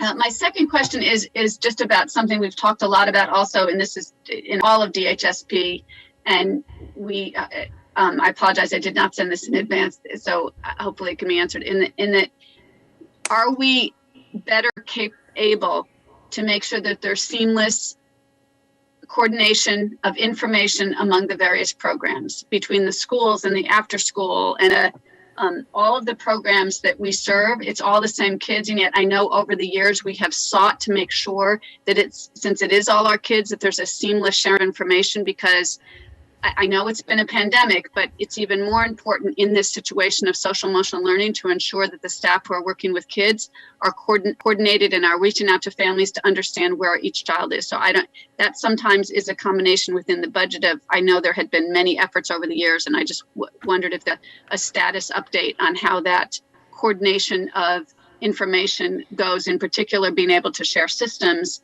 of the type of information that we have staff working with our kids. Through you, Mr. Chair, complicated question with a couple of different answers. I would say that on the city side, we are closer than we've been before. We, I think, talked about last year that we invested in a data system that's helping us internally have much better information and will allow us to share more information, allows us to report to ourselves on the progress we're making or not making and who we're serving at any given moment. And there's definitely high interest in coordinating information about young people between the schools, the city, the community agencies, the Agenda for Children, both on the, folks know there's two co-directors, Susan Richards, who works primarily on the city side, and Kari Milner, who works on the school side, have worked enormously hard to create a portal in the school system. What I would say is there's still more work to be done to be in a place, and there are serious questions about this, about sharing information and how that information sharing happens. I would say we're not there yet, but there's a huge amount of interest and effort being made. I will say that the pandemic has created, I mean, the good side of some of what's happened as a result of the pandemic has created new partnerships and relationships around sharing of information. I would say that the relationships between both our staff and the community agencies with the family liaisons, with Robin Harris and her team, the communication between principals and our staff over the course of this year about young people that they were concerned about, and linking our staff with families who wanted and were interested in more support. And we were able to provide that support in a number of different ways. So as with many systems, some of this ends up falling on individual people. And so the ability and willingness of individual folks lead different programs, different schools. We have some differential relationships that make it easier in some places than others. But I would say that the our ability to reach further and connect better, we were able to take advantage of the pandemic to do that in ways that we have not always been able to do that before. And so I think that's been seen by the schools as a great benefit, certainly seen by families as a benefit, our staff. So my hope is we will be able to continue to build on that. Thank you. And as you know, obviously we all always want to keep privacy in mind, and yet there are often families wanting this information to be shared, and it's stymied, and yet it prevents various people working with a range of populations being able to provide the most. So, and this is, you know, if our IT and other budget, you know, needs to contribute a new program, I don't think we need to create a new one, but I'm really glad to hear it's in process. I just hope that it continues, because particularly with the new year coming on, let's make sure we hit the ground running on that. Thank you, Chair Carlone, and thank you, Assistant City Manager Seminoff. Thank you, Councilor. Vice Mayor, followed by Councilor Zondervan. Vice Mayor? Thank you, Mr. Chair. Through you to Assistant City Manager Seminoff. I had one question about workforce development programs and the future of the workforce development programs. It sounds like DHSP had embarked with the Donahue Institute in Mass to come up with recommendations on how to better serve some of our young people and adults in Cambridge who aren't linked to a work development program. And those recommendations are going to be looked at. I'm curious if there's a timeline that we can talk about in terms of when we will see the output of that work. as you know, this is something I think we've been talking about at every budget season since I've been on the council, just the real need for workforce development here in Cambridge. And I think having some kind of timeline would really be helpful for us to frame the conversation and know when to kind of come back and expect something back from DHSB. Well, this one's easier than universal pre-K. Through you, Mr. Chair. We actually are working with this. Let me take one step back.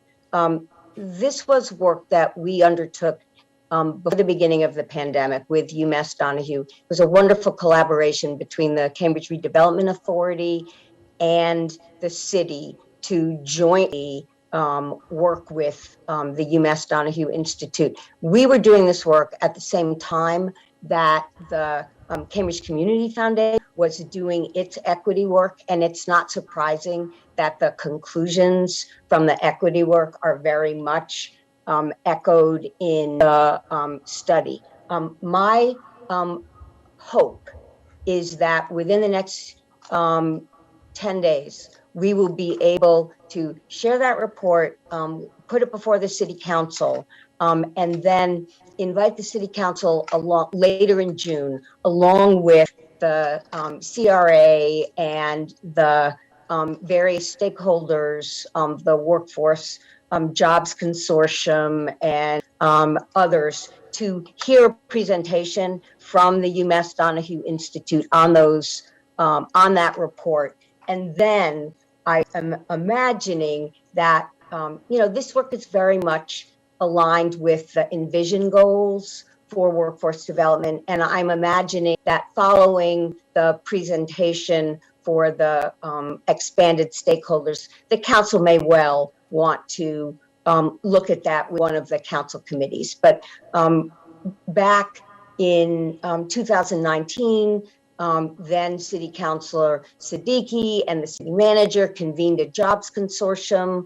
And it was a really exciting event. And many of those players have worked together throughout the pandemic to be able to deliver services. But now we want to be able to take what we've learned, which won't be that surprise to anybody, but what are the things that we can now collectively do that will help jumpstart things for the populations who have been least well served to date by an expanding economy, even if it's been contracting a little during the pandemic. But so I'm looking forward. So I think the timeline on that is we're hoping to be able to get this to the council and be able to convene a meeting of the stakeholders before the end of June to hear about the report. And then we can work with the council after that on what are the ways that the council wants to be engaged by committee or otherwise. Thank you, Mr. Chair. Through you to Ms. Seminoff, I'm glad to hear that that's coming forward sooner rather than later. I think what we've seen over the past, particularly over the past 15 to 16 months, is we really do need to connect our residents to higher paying jobs, more jobs that have better benefits. That we really don't have a safety net is what we learned over the last 15 months. And in order to create that safety net, we really need to connect our residents to those good paying jobs with benefits. So glad to hear coming forward. The other question that I had was around, you mentioned stakeholders, and one of the places that we can do really jobs training is through our technical arts high school. Are any of the recommendations that came from the Donahue report, are those going to be included for ages 14 to 18, or is this really the workforce development that you're looking at 18 plus? Yeah, through you, Mr. Chair. This is really focused on the 18 plus. And we know that, and I'm not giving away any big secrets, that the 18 to 24-year-olds are a big focus of who needs support. It turns out that many of our American-born Black community members are a group that could use way more support, and low-income women with children. Those are the three, I don't think I'm giving away big secrets here to say that those are the three groups who are probably the key focus of who's not able to move ahead right now, and who do we need to focus our efforts on collectively moving forward. So it really is the focus on the 18 and up, which, but I do think that the work as RISTA takes a look at the sort of reinventing itself and what that looks like, it's certainly something that we're eager to join them in that thinking. Okay, good. Because I know if we're really thinking about taking a full holistic approach around connecting our young people, in particular our at-risk young people, really thinking about the RISTA program, retooling it, or finding opportunities for us to partner with somebody like a man that is offering way more opportunities for our young people who may not see college as a direct path, right? And we should be providing those great opportunities. And I think 14 to 18-year-olds is reaching back and making sure that we're really preparing our young people for success is critical. So we'll definitely talk about that tomorrow night with the schools, but I look forward to the report coming forward. Thanks for the work that you've done on this so far, and I look forward to digging into it. I yield back. Thank you, Mr. Chair. Thank you, Madam Vice Mayor. We have two more councilors. Councilor Zondervan, followed by the mayor. Councilor Zondervan, you have the floor. Thank you, Mr. Chair. I'm always torn, when we talk about this department, because you do so much amazing work, and I feel like it's just too much. Like, we're asking you to do everything from providing service to the homeless to maintaining the golf course and everything in between. And, provide universal pre-K yesterday, please. Take care of our 18 to 25-year-olds and, everybody else. It's just a lot. And I really do worry that it's too much and that we're not able to get it done. And, we've been talking about universal pre-K for years, and we talked about it last night. And it is really frustrating because it's like, why can't we just do it? Like, what is the holdup? And I understand it's complicated and takes a lot of work, but, let's just do it. I don't get it. I did notice that we underspent in terms of actual versus what was budgeted by something like $5 million. Did I get that right? Close to that. So what's the story there? I mean, again, we're asking you to do so much, and then we budget $5 million, and that's not being spent. How did that happen? Through you, Mr. Chair. So there are a number of different reasons why that's true. What I would also like to say is we also spent way more than that over and above what's here from different buckets of money. So we, as a department, underspent our dollars here. A lot of the funding that we provided for services elsewhere are not did here. Some of them are, but a number of them were because we got federal money that allowed us to support things because the FEMA money. So some of the things that otherwise would have been through the department were funded there. But I would say that largely what's reflected here, Councilor Zondervan, is our programs that were unable to operate during the pandemic.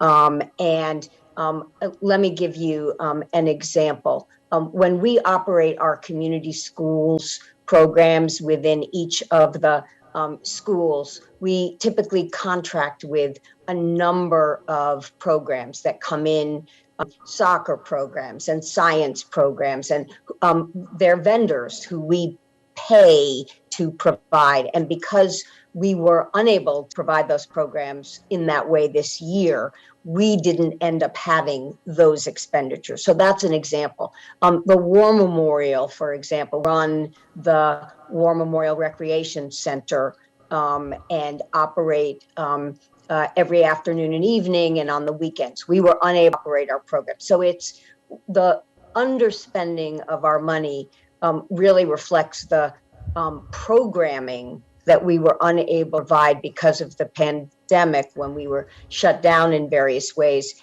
And some of the funding was replaced by federal funding that we otherwise would have been spending.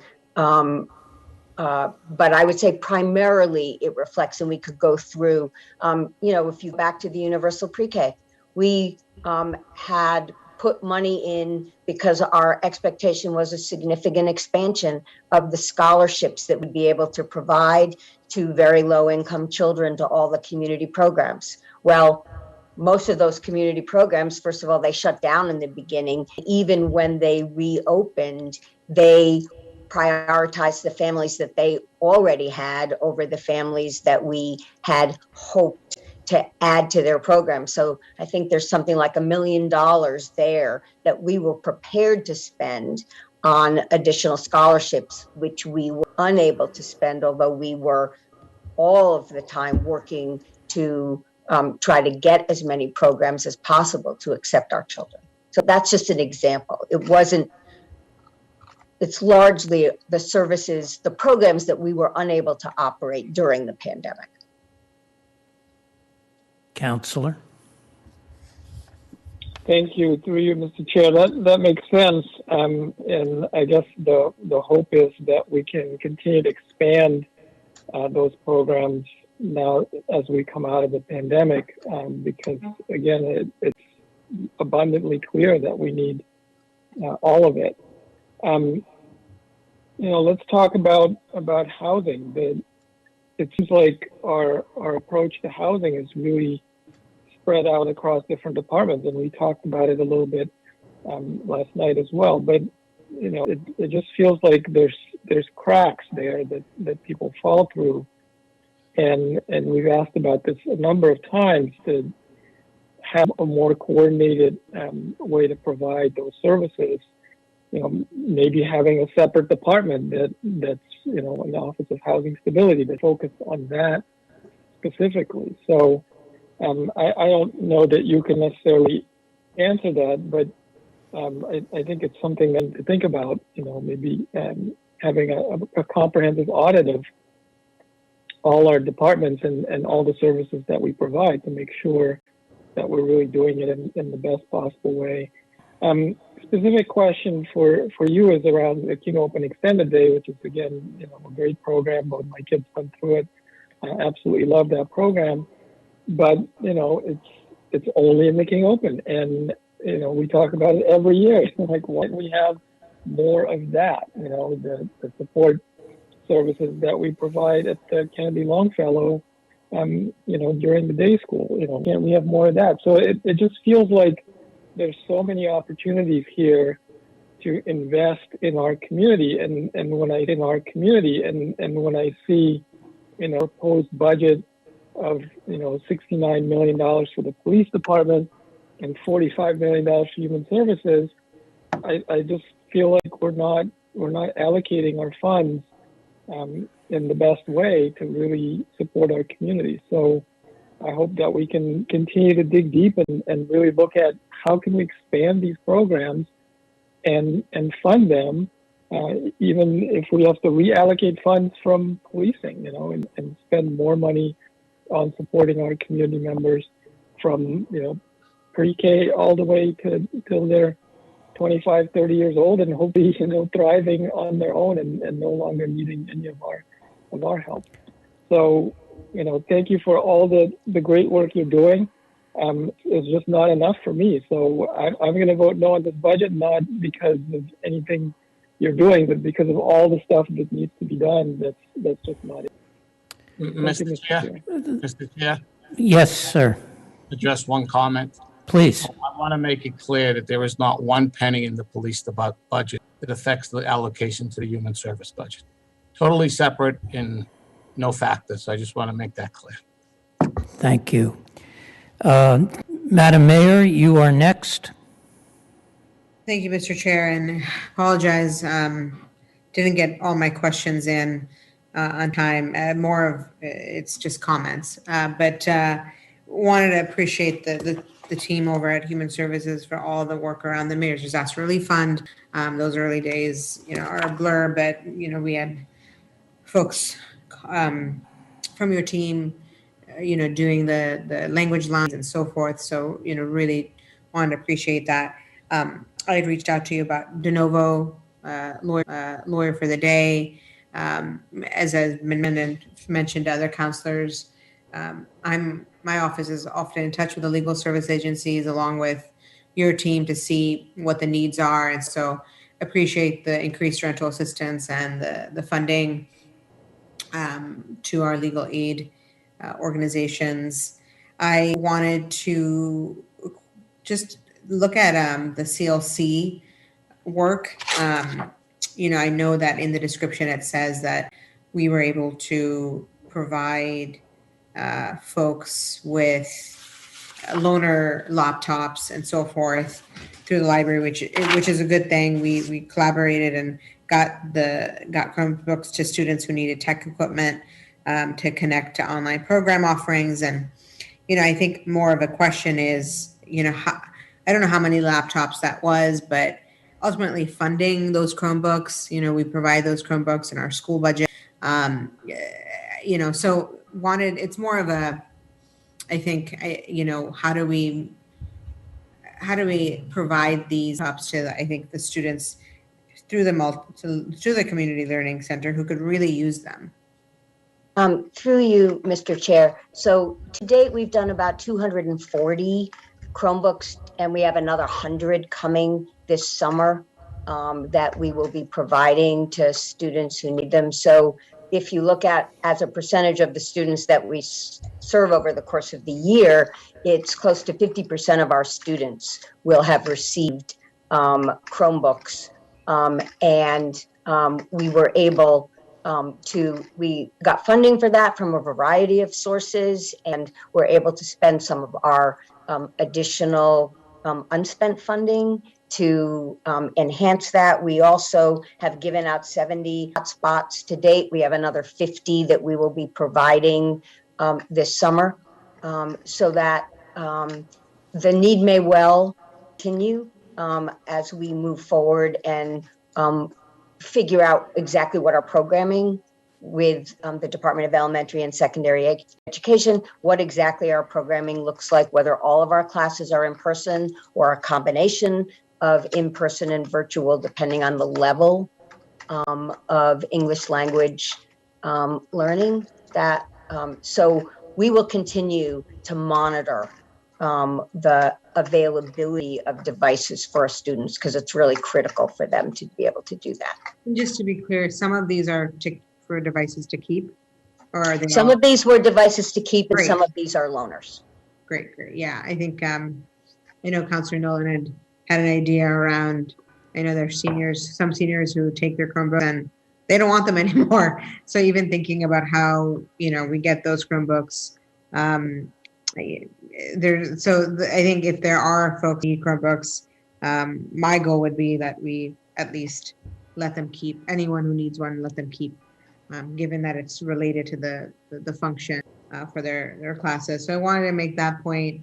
And I think that's it. I think on a point that Councilor Donovan spoke about, I think planning and setting up a plan and talking through what it may look like to have something like the King Open extended day, which school would be next, others, I'd love to do that planning work with you all to see, because I think it is such a great program. So why not have it? And so, I think, we keep talking about it. Of course, COVID's impacted a lot of the planning, but I think it would be something to talk about.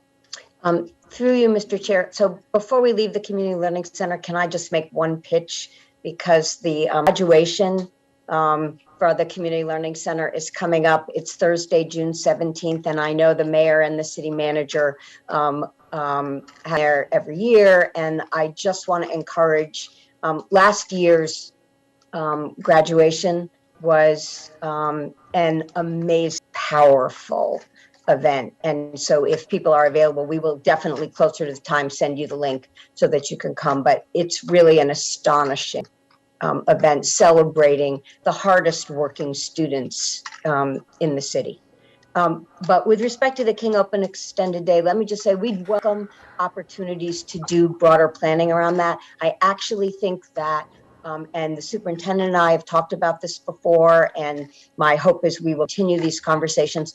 We have the ability to collectively do some of the work that's done at the King Open Extended Day with the staff and programming who exist in the buildings.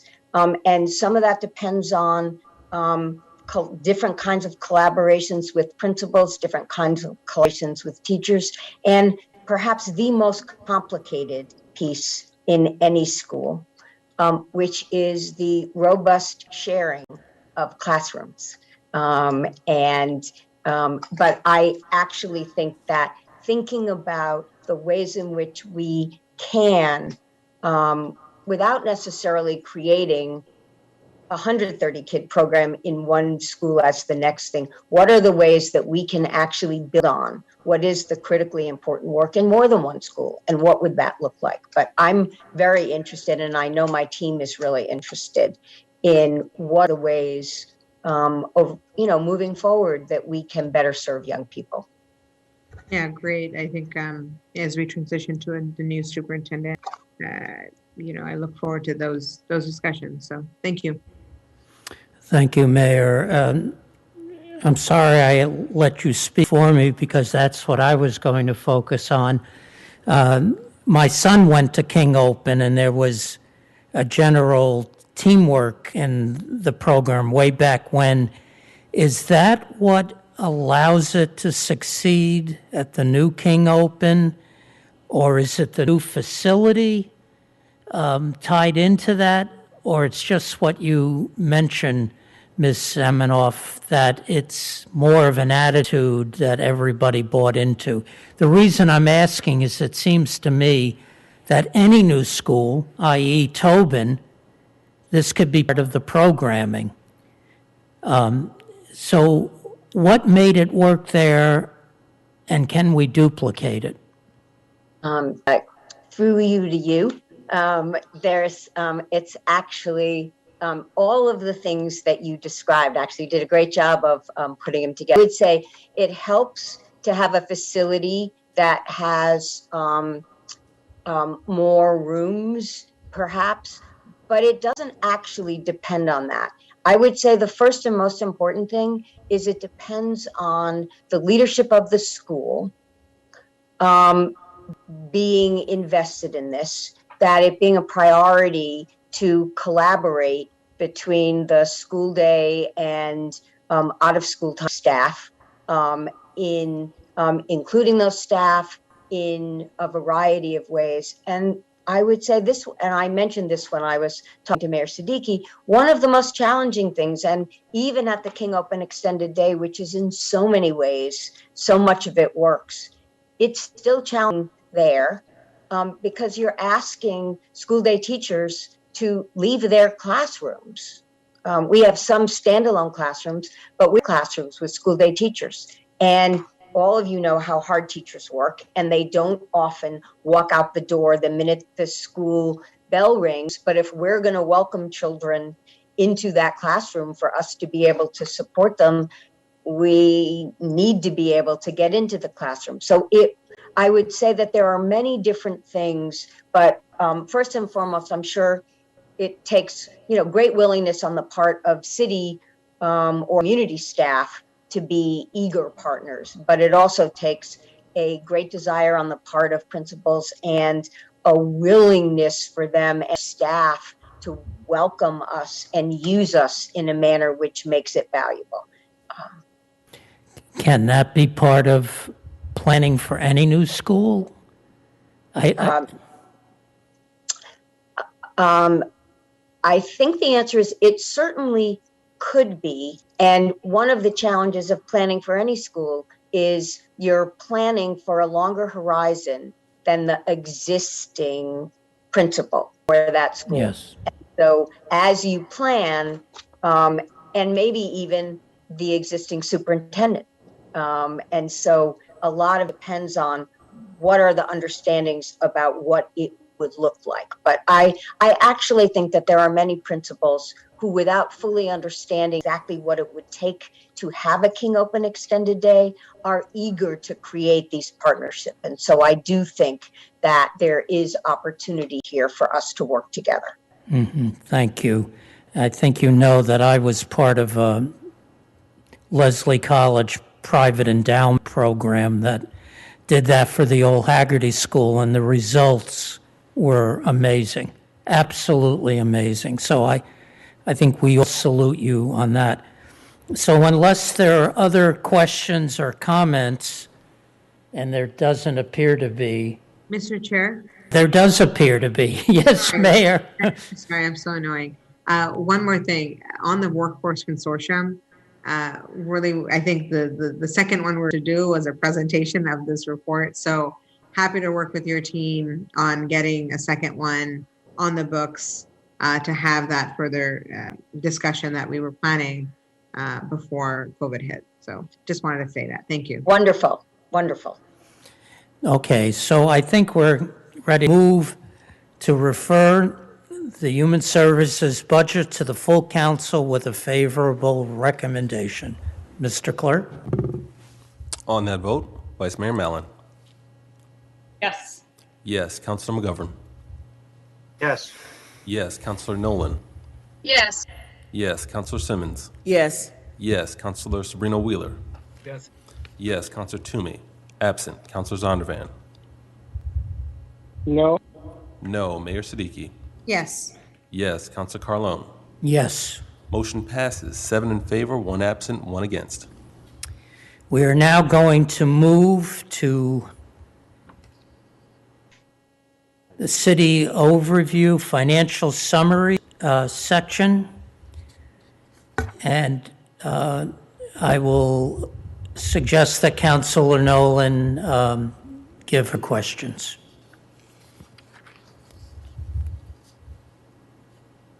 Thank you. I'm not sure. I had spoken with the city manager and Director Kale. I don't know if they want to start out on one of my questions or if they want me to go.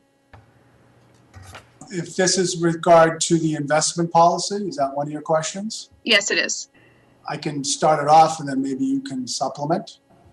So I think we received the policy order that was adopted by the City Council in late April with regard to looking at city funds that are invested to see if there is a policy recommendation that could be crafted to limit the amount of investment of city funds with entities that deal with fossil fuels and for-profit prisons. We have begun the investigation, the exploration of that policy order. The thing that I think we've discovered, it's going to take a little more time to do it thoughtfully. And had conversations with Councilor Nolan and the budget co-chairs to maybe come up with some language that would give us additional time to basically continue that exploration and answer some questions that we might have with Councilor Nolan and the like.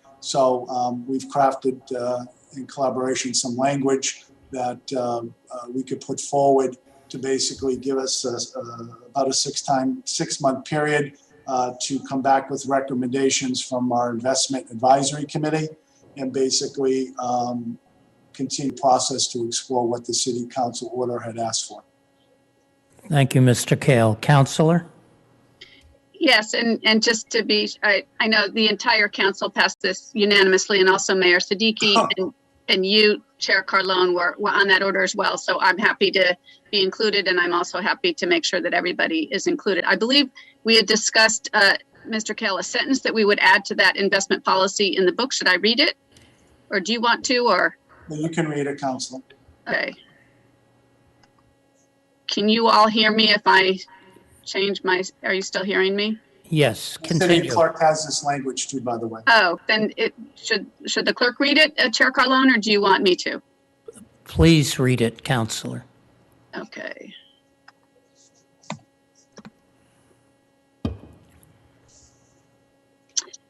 This would be added to the section of the budget book that mentions the investment policy.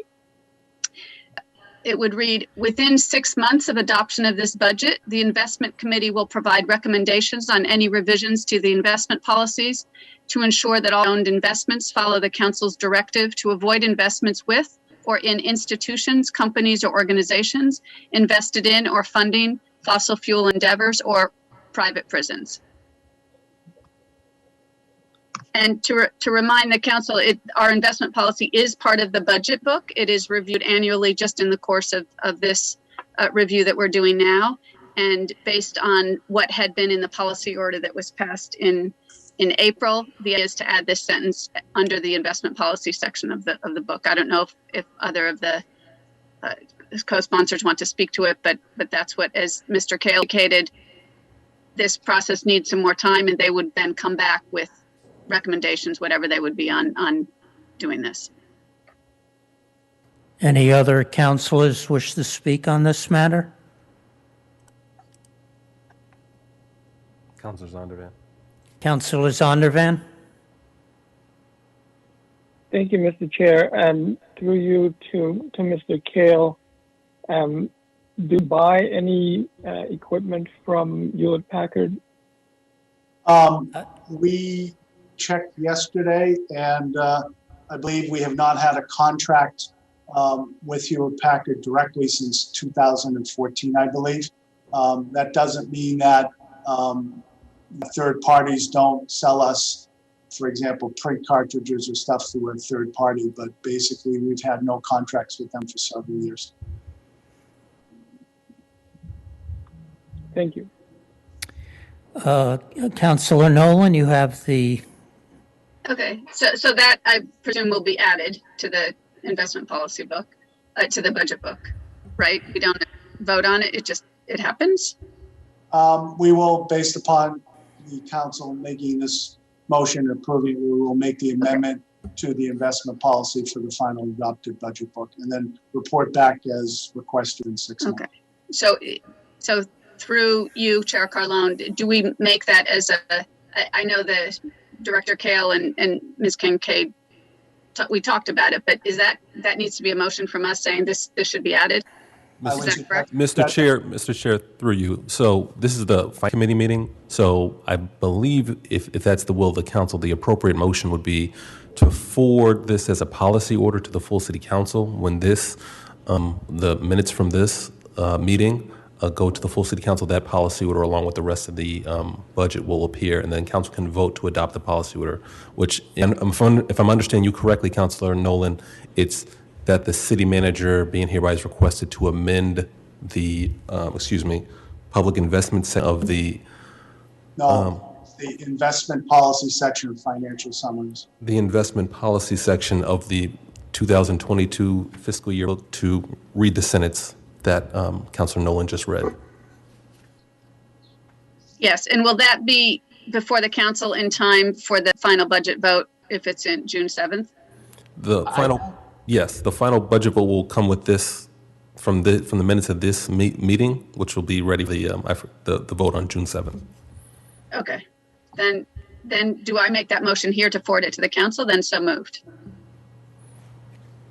On that motion, and again, I'll just say it one more time for the record so everybody knows what they're voting on, that the city manager being hereby is requested to amend the investment policy section of the FY22 budget book to include the sentence, within 6 months of adoption of this budget, the investment committee will provide recommendations on any revisions to the investment policies to ensure that all city-owned investments follow the council's directive to avoid with or in institutions, companies, or organizations invested in or funding fossil fuel endeavors or private prisons. On that motion, Vice Mayor Mallon. Yes. Yes. Councilor McGovern. Yes. Yes. Councilor Nolan. Yes. Yes. Councilor Simmons. Yes. Yes. Councilor Sabrina Wheeler. Yes. Yes. Councilor Toomey. Absent. Councilor Zondervan. Yes. Yes. Mayor Siddiqui.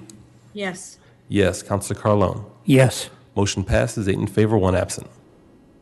Thank you. Councilor Nolan, your second Thank question? you. Yep. I will ask the other question, which was also forwarded, which has to do with the PACE program. It is mentioned once in the budget under the Finance Administration on page 30.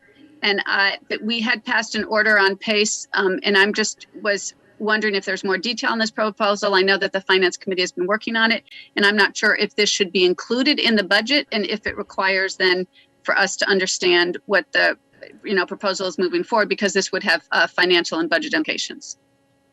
To you, Mr. Chair, to Councilor Nolan. So we did get the policy order. We've been working on investigating what the implications are of joining the PACE program would be and forwarding something to the council for acceptance.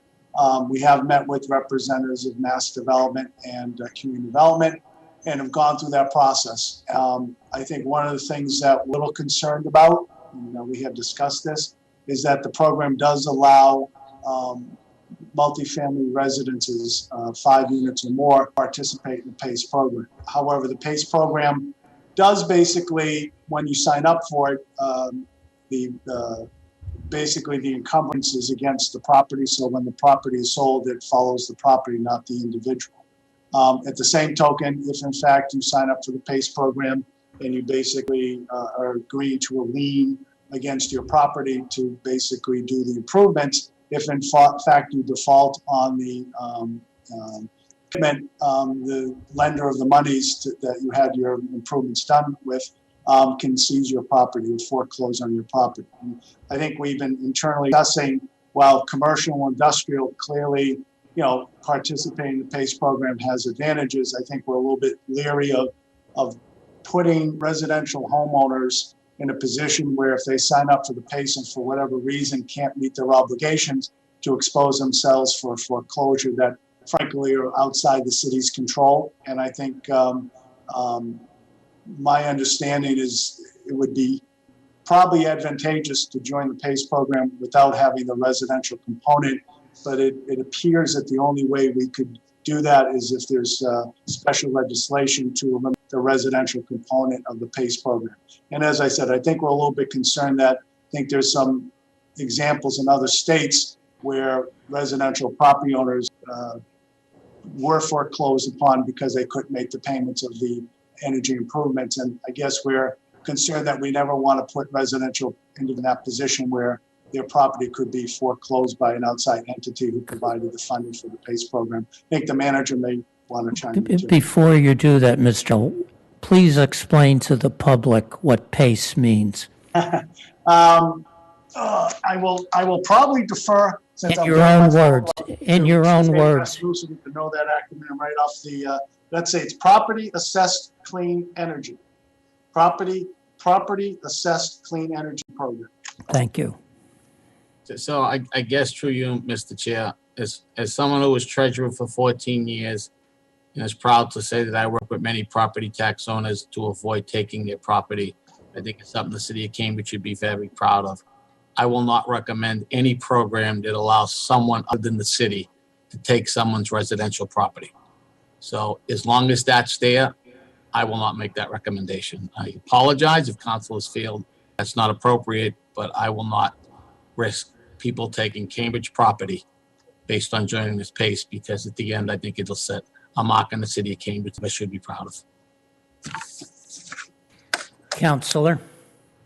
Yeah, thank you. I appreciate that this is going into some more detail than I expected with this level of question. I appreciate there are some questions. It would just be helpful then perhaps we should discuss this in some kind of committee to understand what we can do, because the goals of the program, the entire goal is to easier and financially feasible for building owners to put solar panels basically and clean energy into their buildings, which is a goal that we have had for many years in Cambridge. So if we can't do it through this program, then if there's some other way we can do it, or if we can carve out, I know we share the goals, and I agree with obviously the city manager saying we don't want to be in a position where property will be taken, and yet we also want to have the benefits of what this program promises. So if this can't, then it would be really helpful to have something, some recommendation writing for how it is that we can achieve those goals in response to this. So I'll leave it at that. And I see the city manager nodding his head. I think, again, we share the goals. It's critically important we find a way to do something like this. Thank you.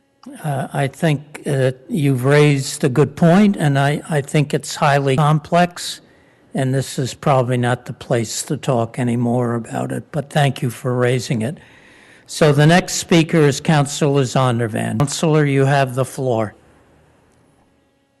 Thank you, Mr. Chair. I just wanted to quickly follow up on the PACE discussion. I certainly agree that we're not going to make a lot of progress on it here, but I've been working on this program for many years, also as chair of CPAC, and I would be happy to have a committee hearing in the Health and Environment Committee so we can dig into it more and figure out exactly how we can make this work. I mean, I certainly appreciate and understand the concern, but banks can foreclose on people's properties even now if people don't pay the mortgage. So I'm not entirely why this would be terribly different from that, but again, happy to have a committee discussion about it. Thank you for offering. I think is the most appropriate place, and thank you, Councilor Nolan, for bringing it up. Councilor Zondervan, did you have a follow? Thank you, Mr. Chair. I'm also. Thank you. Mr. Chair. Please, Mr. Manager, go ahead. This is important to me. I think the difference is the city of Cambridge doesn't recommend to a property owner to make a loan at a bank. We would be part of this recommendation. We would be the one who accepted it, and that is a big difference to me. It's coming under our recommendation. Thank you.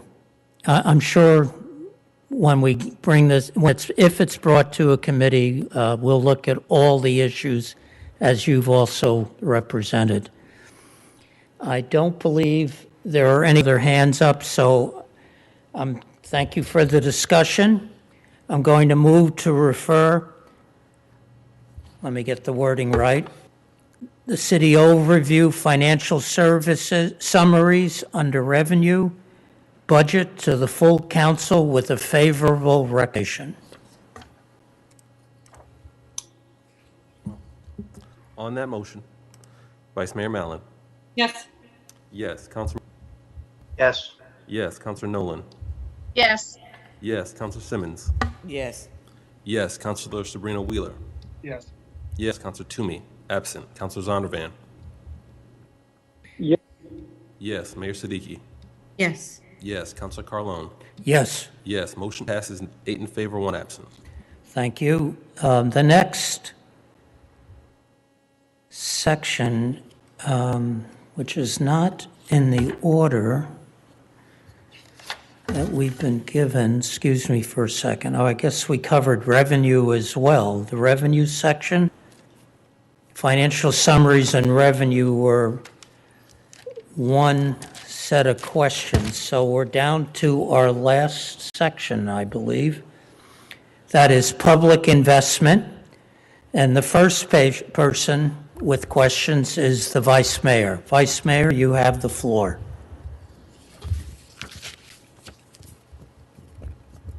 Thank you, Mr. Chair. I'm like so lucky today to get the first of everything. I keep trying to leave for 1 second.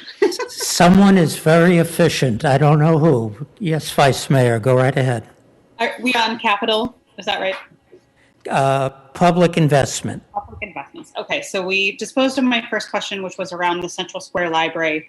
My second question is around school buildings and capital investments. We invested this year because of the COVID-19 pandemic in air scrubbers in each classroom to help ventilation to address the public health crisis for an airborne virus. These are really loud and they are only intended as a temporary fix. And this is not the last airborne that we will need this type of enhanced ventilation for our students and staff to be safe.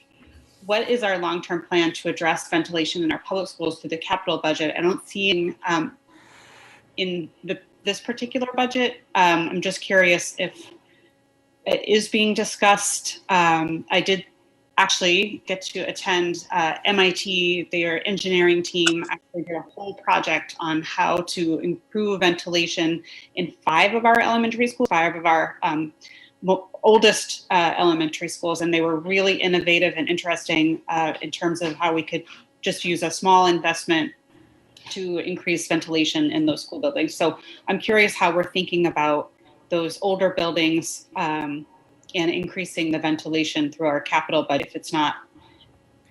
If this year, will there be some kind of allocation? I just didn't see anything in the budget. I guess Mr. Maloney was in another meeting trying to dial in. So I will answer it a little bit globally, and hopefully by the time I finish, he will log in to give a specific answer. But I know that Mr. Maloney is working and looking at all the school buildings and looking at the air exchanges and to make sure that they are as adequate as they can be. Obviously, in some schools there have windows, which has the ability to do air exchanges a little bit differently, a little more efficiently. With the schools that have HVAC systems, I know that there is some measurement that's taken place to make sure that they are behaving as well as they can and meet the guidelines that they've established to the extent that they can. And I really would suggest, I don't really want to say two more because I don't want to misspeak, and Mr. Maloney has been intimately involved in this. But I know it's on their radar, and maybe we'll give a few minutes and then loop around after he joins the meeting just to make sure you have the correct information. Thank you, Mr. Chair. I can certainly wait for Mr. Maloney and we can go to other folks. I did just want to say, if people haven't seen the MIT presentations, for example, the Cambridgeport School was actually built with a chase in the middle of it. It's could be available for us to improve the ventilation just by using this chase in between the walls. I thought they got really inventive. They got in there, they got the blueprints, and I was excited by some of the things that they had discovered and put together for us. So I'll yield back, wait for Mr. Maloney, and I'm assuming that my other colleagues some questions on this section. Thank you, Vice Mayor. By the way, what you just described is an old traditional way of promoting ventilation. Even in Asia, they use it quite extensively. Thank you for that. We hope Mr. Maloney can join us. Councilor Nolan is next. Councilor, your questions? Yes, thank you, Chair Carlone. I think I'll merge a couple of my questions that are very similar. And it gets at that whenever buildings require expenditures, per our policies and our plans and our commitment over the years to our climate resilience and sustainability and net zero plans, any fossil fuel free system should be replaced. And I asked whether that is happening, because it's difficult to tell how many projects are following city guidelines for the most sustainable use of materials. And I noticed that as I go through, it seemed as I was reviewing it, it is not clear from these projects that they explicitly call out that they're using the least toxic and most sustainable use of materials. I noted a few in my questions, like the floor covering replacement work, whether steel bench replacement in parks is actually better than recycled plastic lumber from a fully loaded environmental cost and longevity of use. We certainly heard as a community, there was a lot of talk around this, around the question of fields that are replaced, whether it's grass or not. I'm not getting into that at all, but certainly the question was raised with the bench replacement, the building improvements of all types, whether it's school or city buildings. For example, if a chiller is being replaced, should it be instead be replaced with a heat pump? Because as we know, what we're trying to do is every single time that we have any of these capital improvements, what I hope is that the projects would make note of how they're contributing to the city's climate goals.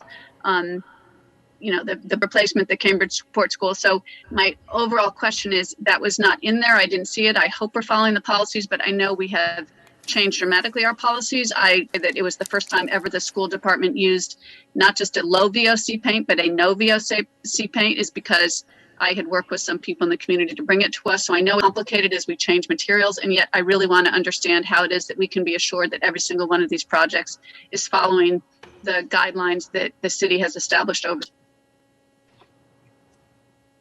Through you, Mr. Chair, I can start a response there. Some of this obviously goes back to the schools as well, and Mr. Maloney perhaps can add what he needs to add as well. So when we do large internal rehabs of buildings, we certainly look to make sure that the replacement elements are, be it a pre-consumer or post-consumer recycled product as much as that's possible. You brought up the idea of even, let's say, in our park benches, we generally have between 60 and 80% recycled product park benches. If you look at our carpeting, the carpets generally have, and I can't give you precisely as to what the recycled content is, but it's certainly in the 40 to 50% range. I would also tell you that we use low to no VOC products in terms of the glues that we use in our carpets. And indeed, we've moved to using tape rather than glues at this point in time as well. The other thing I think you should know is that on an annual basis, there are interventions that are made by the Department of Public Works and Public Buildings where we, change out to LED lights. We put in motion sensors so as to preserve electricity. We obviously our HVAC systems, we continuously improve those as well, so as to make sure that we achieve efficiencies there. And I know Ellen is online and who can actually add a little bit more to our program in this regard. Ellen, if you want to just say a few words. Sure, thank you. For you, Mr. Chair. In a lot of the interventions that Owen was just mentioning, whether large, complete renovations of buildings that Public Works is managing, or whether they're smaller labs, whenever there is HVAC work, we are moving towards electrification. So, and particularly in even a lot of the fire station renovations that we have done through the municipal facilities improvement plan, those projects they're not necessarily gut rehabs, but there's been a lot of HVAC improvements. And so, for example, Lexington Avenue Firehouse, our source heat pumps were installed. Fire headquarters is in design. That is planned to be all electric. River Street Firehouse, we're going to look to be doing air source heat pumps in 2021 to 22. Taylor Square Firehouse, which was recently had a major upgrade, ground source heat pumps and variable refrigerant flow a system was put in with every ventilation. And East Cambridge Firehouse, which was done a couple of years ago, an air source heat pump with variable refrigerant with energy recovery ventilation. So it's pretty much our standard operating procedure when we do go in and make improvements to buildings. And I'll yield. Yep. That is. Go ahead, Councillor. Thank you, Chair Carlone. That is great to hear. It would be good to just even to mention that in the budget. I mean, I don't think I missed it because I really did look for it and I saw all the improvements and I just didn't see, I mean, it is music to my ears to hear about air source heat exchange. As we know, as we go forward with the buildings, the kind of tragedy of the building is it's already all electrified and yet it has gotten to the point where it's going to be replaced and we know embedded energy is an issue. So all of what you answered does answer the question. I just hope in future budgets then let's make that clear because then it ties together our serious investment in dollars in these improvements that also ties in with other policies of the city. So I had hoped that would be the answer, but you never know because sometimes, as you know, there's a few other things I'll bug you on individual, like that fire truck that needs to be an EV because the F-150 is coming out just next year. But that would be good to make it clear because it's not in the budget right now. My other question actually is also on energy. You do commissioning of our programs, and I know that I've seen many lists of that we have achieved. I think 6% of municipal energy use from the solar panels are installed. Have we commissioned our buildings overall, including our solar panels, to ensure that we're actually getting the energy that we expected from them? And again, I would hope so. We've made a big investment, but if so, then that should be noted in our budget and other reports that we have so that I don't have to bug you with these kinds of questions. So through you, Mr. Chair, with regard to the solar panels that we've installed, we, and in response to also you had passed along some questions in advance. So the information that has been provided in that chart in the budget book regarding meeting and exceeding our goal of generating 5% of municipal energy use through on-site solar. The data that are provided are actual data. Okay. We monitor the output, the generation regularly, and if we spot drop-offs, we will then and work with the facility manager or the department head to make sure that there's repairs done. Another thing to add is that the city manager has approved in the fiscal year 22 operating budget for Public Works $80,000, which will go toward a contract to provide preventive maintenance and servicing of all of the PV systems that DPW manages, so that we can make sure that we're catching everything and doing it proactively. So that will help also to optimize their performance. Great, thank you. It wasn't clear. I thought I saw switch. The output was exactly what the plan was, and when I saw that, I thought, but that might have been in another form. So I thank you. I'm glad commissioning is the way that we can identify if we're actually getting the benefit. I yield, Chair Carlone, and I thank you, DPW, for your work because you're pushing us forward. Thank you. Thank you, Councilor. Mr. Clerk, are there others hands up? Then I'll go on to my comments. My comments about public investment, I highlighted in the first meeting, and I won't go into detail, but we are woefully funding certain road and bicycle and bus stop improvements. I know we have other areas of investment in this, but we have to expand those areas. And as far as new park construction, and when I say new, I mean brand new park construction, we have $0. And part of that is because we've not designated a future park or taken land that's a parking lot or a dilapidated building or a park. And all the statistics show that neighbors are very concerned about traffic on main streets. And what I mean by that is where Councilor Zondervan lives, and Garden in my neighborhood, and Councilor Nolan's neighborhood. These streets are having too much traffic, and we are woefully behind in parks compared to the national average, and certain neighborhoods are way behind even our 50% of normal as a city, or average, I should say. And some neighborhoods are 1/5 of what the average city has. And we need to focus on this for all the mental health, environmental, flooding, resilience reasons and community reasons that we're talking about. And just like all my fellow councilors talking to the manager and his team about areas that they want to focus on, I'll be doing this with those of you who agree. So unless there are other questions, I think we're going to move to refer the public investment budget to the full council with a favorable recommendation. On that motion, Vice Mayor Mallon. Yes. Yes. Councilor McGovern. Yes. Yes. Councilor Nolan. Yes. Yes. Councilor Simmons. Yes. Yes. Councilor Sabrina Wheeler. Yes.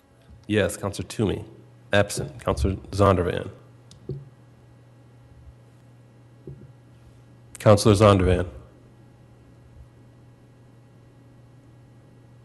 Yes. Yes. Mayor Siddiqui. Yes. Councilor Carlone. Yes. Motion passes, 8 in favor, 1 absent.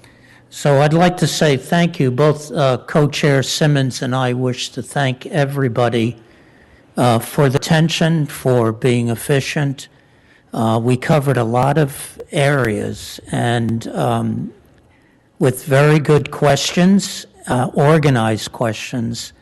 And I also, other than the high intelligence of the council, I wanted to highlight how impressive the different department heads and their staff were with their knowledge and with their responses. I think we're a very lucky city. Not perfect yet, but on our way. So I want to thank everyone, and with that, the meeting is adjourned. after we give a motion to adjourn. So moved. On that motion, Vice Mayor Mallon. Yes. Yes. Councilor McGovern. Yes. Yes. Councilor Nolan. Yes. Yes. Councilor Simmons. Yes. Yes. Councilor Sabrina Wheeler. Yes. Yes. Councilor Toomey. Absent. Councilor Zondervan.